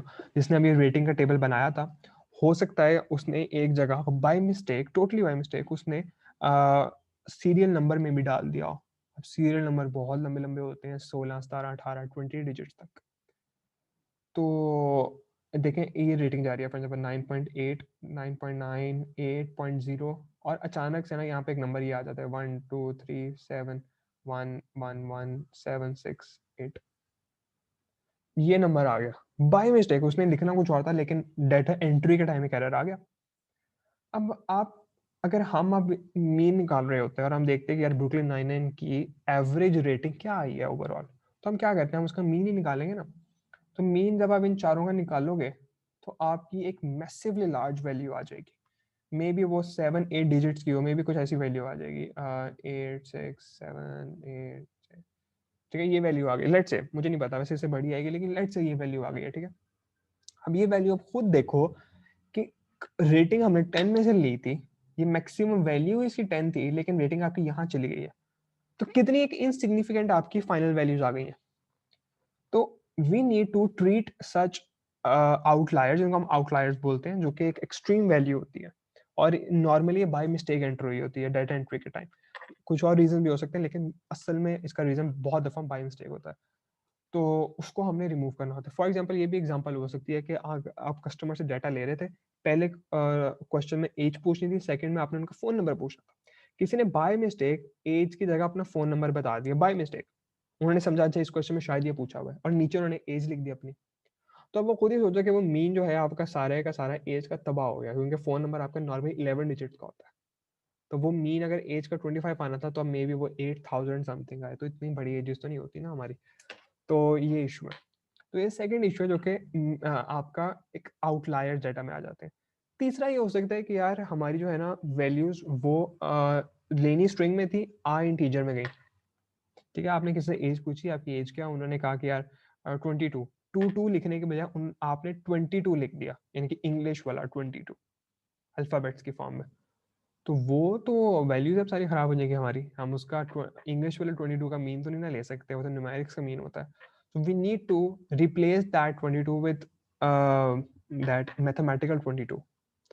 तो ये डाटा क्लीनिंग के डिफरेंट स्टेजेस होते हैं, डिफरेंट स्टेप्स होते हैं जिनको हम इस्तेमाल करते हैं to make our values ready, ताकि हमारे डाटा एनालिसिस के बाद एक सिग्निफिकेंट रिजल्ट्स आए। अब ये जो रिजल्ट आया हुआ है जो मैंने आपके सामने लिखा है 87,087.6, ये एक इंटायरली इनसिग्निफिकेंट वैल्यू है, ये बहुत इनसिग्निफिकेंट है। तो अब अगर आप बगैर डाटा क्लीन किया रॉ वैल्यूज के साथ अपना एनालिसिस शुरू कर दोगे तो ऐसा ही होगा। तो इसलिए हमने स्टैटिस्टिकली सिग्निफिकेंट बनाने के लिए डाटा को क्लीन लाजमी करना है। ये सेकंड चीज़ है। थर्ड चीज़ इसमें आती है डाटा प्री प्रोसेसिंग।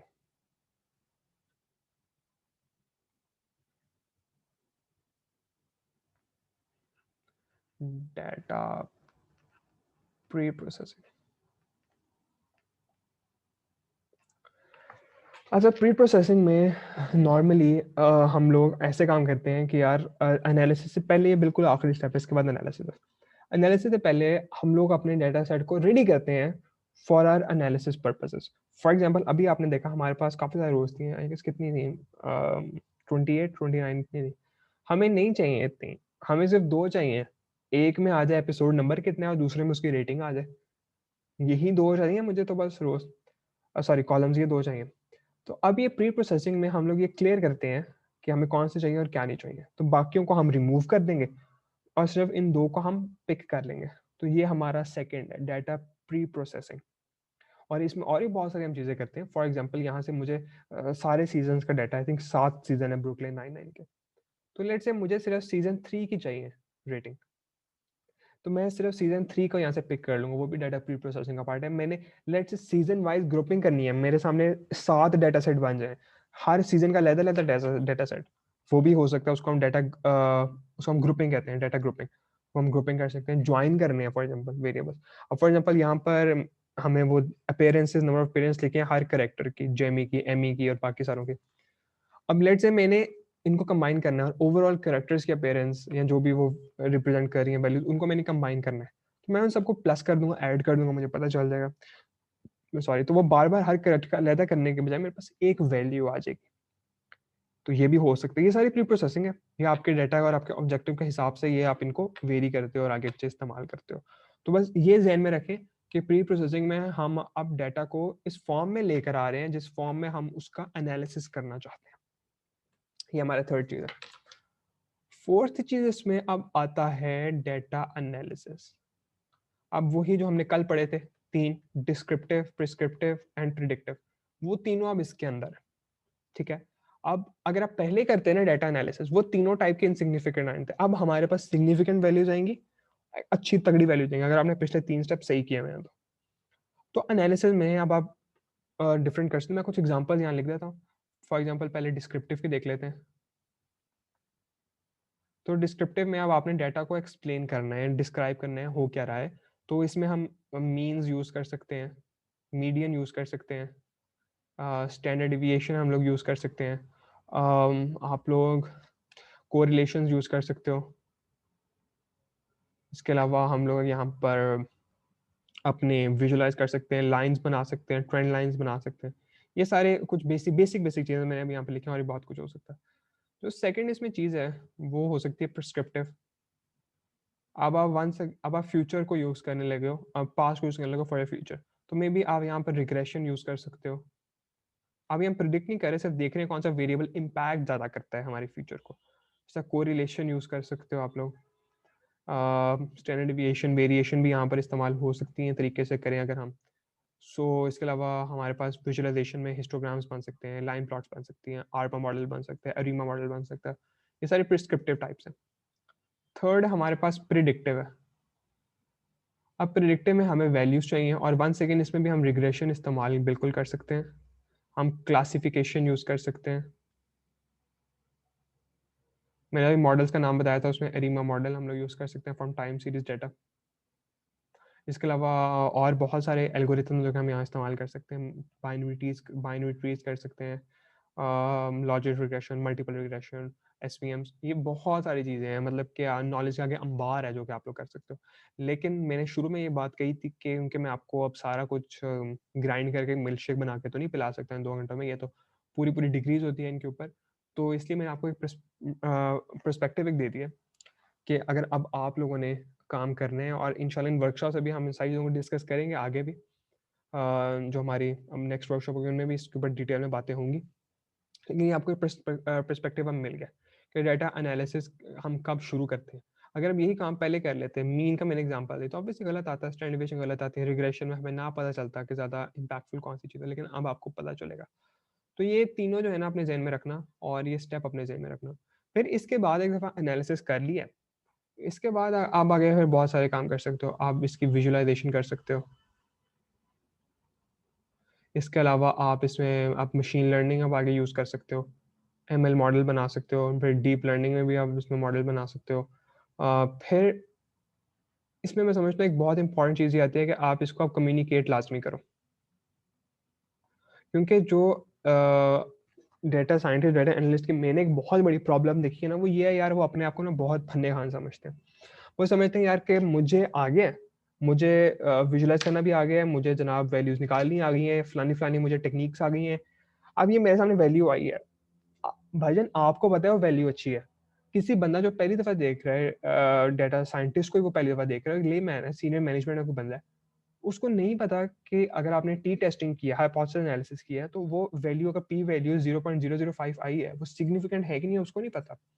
अगर सिग्निफिकेंट है तो उसका मतलब क्या होता है, सिग्निफिकेंस का पी वैल्यू का मतलब क्या होता है। सो ये आपके ऊपर है, as a data analyst, data scientist, कि आप उनको बड़े सिंपल वर्ड्स में कम्युनिकेट करो कि सर इसका मतलब ये है, इसका मतलब ये है। एंड जस्ट इमेजिन आपके सामने आपका कोई यंगर सिबलिंग है, और आपने उसको एक चीज़ एक्सप्लेन करनी है, पढ़ा रहे हो आप उसको, और आपने उसको एक्सप्लेन करनी है, और आप उसको किन वर्ड्स में करोगे, किस तरह से करोगे, बिल्कुल ऐसे करनी है। क्योंकि इन कामों में हम बहुत ज़्यादा टेक्निकल हो जाते हैं। So we need to be careful about that कि हम एक लेमैन को ये सारा कुछ कम्युनिकेट प्रॉपरली कर सकें, and this is very very important. और कम्युनिकेशन के लिए मैं एक एडवाइस ये होती है, एक तो वो जो मैंने बच्चों वाले एग्जांपल दिए, उसको अपने ज़हन में रखो, क्योंकि फिर उससे आप स्टेप डाउन कर जाते हो समझाते हुए। सेकंड ये है कि ज़्यादा से ज़्यादा चार्ट्स और डायग्राम्स का इस्तेमाल करो as compare to your numbers, क्योंकि देखने वाले को पाई चार्ट समझ आ जाएगा, हिस्टोग्राम समझ आ जाएंगे, लाइन चार्ट समझ आ जाएंगे, क्योंकि हम वो देखते हैं बचपन से। वो समझना आसान है, देखना उनको आसान है, तो उनका ज़्यादा इस्तेमाल करो। इस तरह जो प्रेजेंटेशंस होती हैं नॉर्मल जो कंसल्टेंट्स दे रहे होते हैं, उनमें बहुत ज़्यादा इस्तेमाल करते हैं बेहतरीन विजुअलाइजेशंस का, इसलिए बहुत इंपॉर्टेंट है डेटा विजुअलाइजेशन वाला step. So I hope I was able to clear your mind, और पाइथन के आपको एक तो बेसिक्स भी समझ आ गई हैं, और इसके अलावा आप लोगों का जो है ना पर्सपेक्टिव बिल्ड हो गया कि अब आपने फ्यूचर में क्या करना है। तो इस पर आप खुद से भी बहुत ज़्यादा लर्निंग कर सकते हो। इसके अलावा हमारी आने वाले वर्कशॉप से हम इन्हीं प्रोसीजर्स के ऊपर, जो मैंने सारे आपके सामने रोड मैप रखा है, इन्हीं के ऊपर हमारी आने वाली वर्कशॉप्स भी बेस कर रही होंगी। इसमें हम जो अगली 2 वर्कशॉप्स हैं, उनका फोकस पर्टिकुलरली डाटा एनालिसिस के ऊपर होगा, डाटा क्लीनिंग, प्रोसेसिंग और डाटा एनालिसिस के ऊपर हम इसमें डेप्थ में बात करेंगे। ठीक है, फिर अगली 2 वर्कशॉप्स में 2 वर्कशॉप, हर वर्कशॉप में 2-2 सेशन, यानी कि 4 सेशन हम सिर्फ उसके ऊपर लगाएंगे। फिर उसके बाद मशीन लर्निंग वाला स्टेप आएगा। मशीन लर्निंग बहुत डेप्थ में फील्ड है, पूरे मास्टर प्रोग्राम होते हैं उसके ऊपर। तो इसके ऊपर जो है ना हम लोग डेप्थ में बात करें, कोशिश करेंगे मैक्सिमम हम लोग आपके सामने इसको सिंप्लीफाइड करके रख सकें, और उसकी थोड़ी बैकग्राउंड की मैथ की बात कर लें, पाइथन में सिंटैक्सेस की भी बात कर लें, लाइब्रेरी जो है उनकी बात करें। तो 3 वर्कशॉप्स हमारी मशीन लर्निंग के ऊपर है, इसके ऊपर। सो इंशाल्लाह उसके बाद आप लोगों की बहुत ज़्यादा लर्निंग हो चुकी होगी। सो नेक्स्ट वर्कशॉप के लिए हमने बहुत ज़बरदस्त स्पीकर आप लोगों ने रखे हुए हैं। आप लोगों के सामने बहुत जल्द जो है ना उनके हम अनाउंसमेंट करेंगे। He is working in a corporate sector, और इंशाल्लाह वो भी बहुत अच्छे जो है ना डिलीवरी करेंगे आपके सामने। तो गाइस अब आई होप आप लोगों के इन सेशन में आप लोगों का एक दिमाग खुला होगा और डाटा साइंस की और पाइथन की थोड़ी आप लोगों को अंडरस्टैंडिंग डेवलप हुई होगी। मैंने कोशिश की कि टाइम रहते, आज भी टाइम से ऊपर निकल गया हूँ मैं, लेकिन टाइम के अंदर रहते रहते मैं मैक्सिमम चीज़ें जो है ना आप लोगों को बता सकूँ। तो अब मैं लिंक आप लोगों के साथ शेयर कर रहा हूँ एक, वो कोर्स एवेल्युएशन का है। आज की डिफरेंट है कल से उसमें क्वेश्चन, और पर्पस उसका दो है। एक तो कि मुझे फीडबैक मिल जाए, सेकेंडली ये कि आप लोगों के ईमेल और नेम्स हमें पता चल जाए, जो कि हम आप लोगों को जब हमने वर्कशॉप्स के एंड पर आप लोगों को हम डिजिटल बैचेस देंगे, जो कि अपने लिंक्डइन पर भी आप डाल सकते हो अपने प्रोफाइल में। They are more useful than certificate digitally. तो वो फिर हम उन्हीं को देंगे जिन्होंने हमारे साथ पार्टिसिपेट किया होगा। ऑब्वियसली देखने का तरीका यही है यार कि आपने एवेल्यूएशन फॉर्म फिल किया है कि नहीं। So just give me a second, मैं ना उसका लिंक आप लोगों के साथ शेयर कर देता हूँ।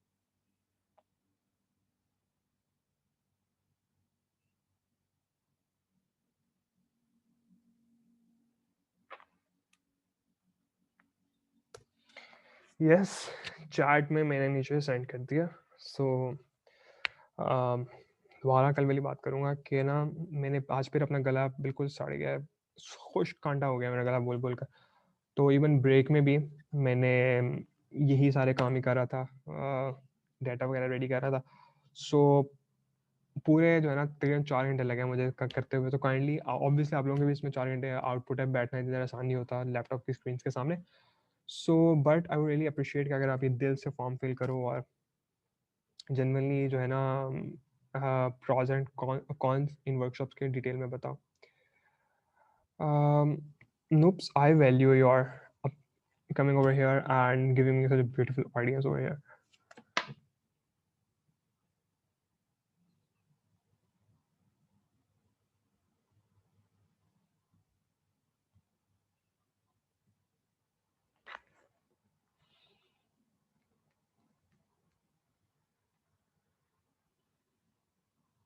इसके अलावा गाइज आई होप आप लोग ये सब फेल कर रहे हो। वंस अगेन चैट में जो है ना मैं कुछ लिंक्स शेयर कर रहा हूँ। ये लिंक्स हैं जिनसे ना हम लोग, yup you can fill this form right now, इसलिए मैंने भेजा। You can just fill this form right now. Once again मैं ना कुछ लिंक सेंड कर रहा हूँ। ये लिंक्स हमारे सोशल मीडिया प्लेटफॉर्म के हैं, जो कि हमें हेल्प करेंगे फ्यूचर में कनेक्टेड रहने के लिए। जिसमें हमारा इंस्टाग्राम का है, और इंस्टाग्राम पर हमने एक कोशिश कर रहे हैं कि किस तरह से हम आपको पर्सपेक्टिव दे सकें कि डाटा साइंस आप लोग कर क्या सकते हो। और उसके लिए हमने रिसेंटली कुछ पोस्ट भी लगाई हैं, उसमें मैप्स डेवलप किए थे, चार्ट डेवलप किए, और भी हम उस पर बहुत ज़्यादा फ्यूचर में काम कर रहे हैं नए टेम्पलेट्स के साथ। और इसके अलावा हम MCQs भी कॉन्टिन्यूसली करवाते रहते हैं डाटा साइंस से related.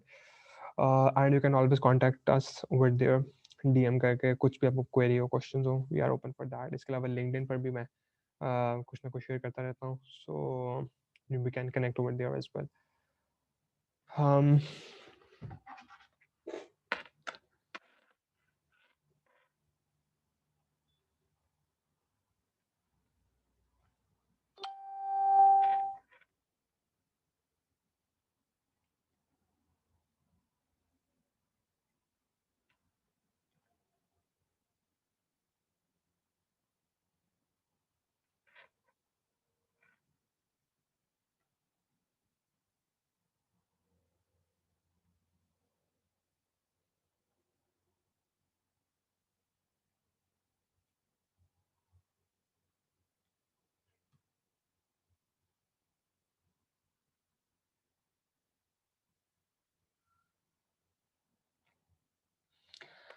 Okay guys, so thank you so much. I hope आप सबने एवोल्यूशन फॉर्म फिल कर दिया, नहीं किया तो अब तक आप कर रहे हो उसको। So take your time and do that सुकून से।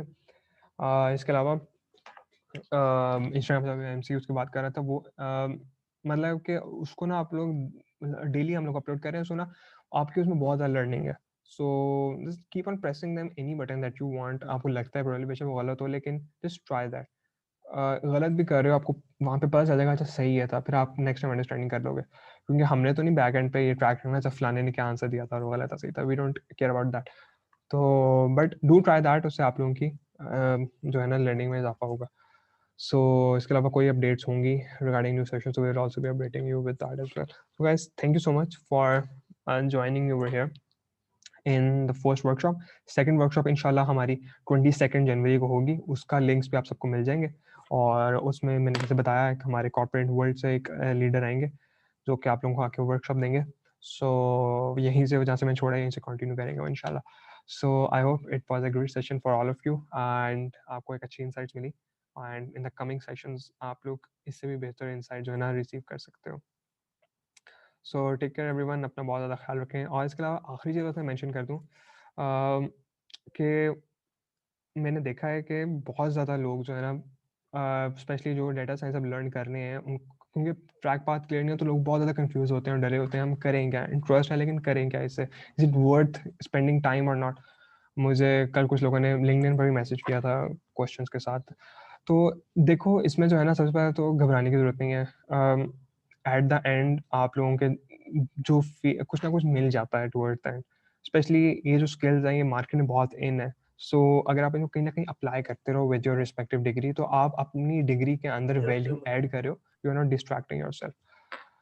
तो इस तरह से जस्ट मेक श्योर कि कॉन्स्टेंटली आप लोग लर्निंग कर रहे हो और घबराने की ज़रूरत नहीं है।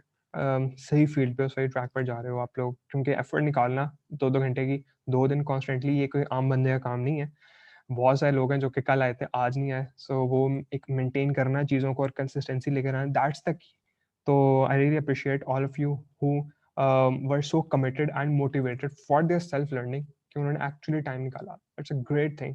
और मैं आपको पहले ही बता दूं आप ऑलरेडी ज़िंदगी में एक स्टेप आगे हो बाकियों से।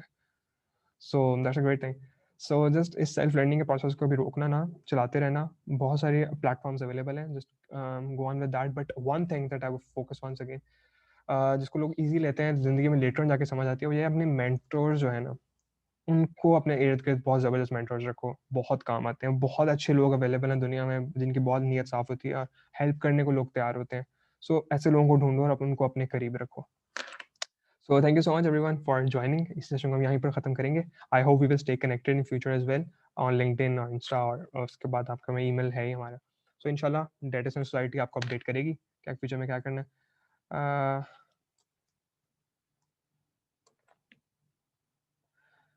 ओके सो अच्छा, जिन्होंने कल वाला फॉर्म फिल नहीं किया था डोंट वरी अबाउट दैट, आप आज वाला कर दो, that's fine. Okay so take care everyone, अपना बहुत ज़्यादा ख्याल रखें अपना और अपने इर्द गिर्द के लोगों का। Thank you so much and अल्लाह हाफिज़।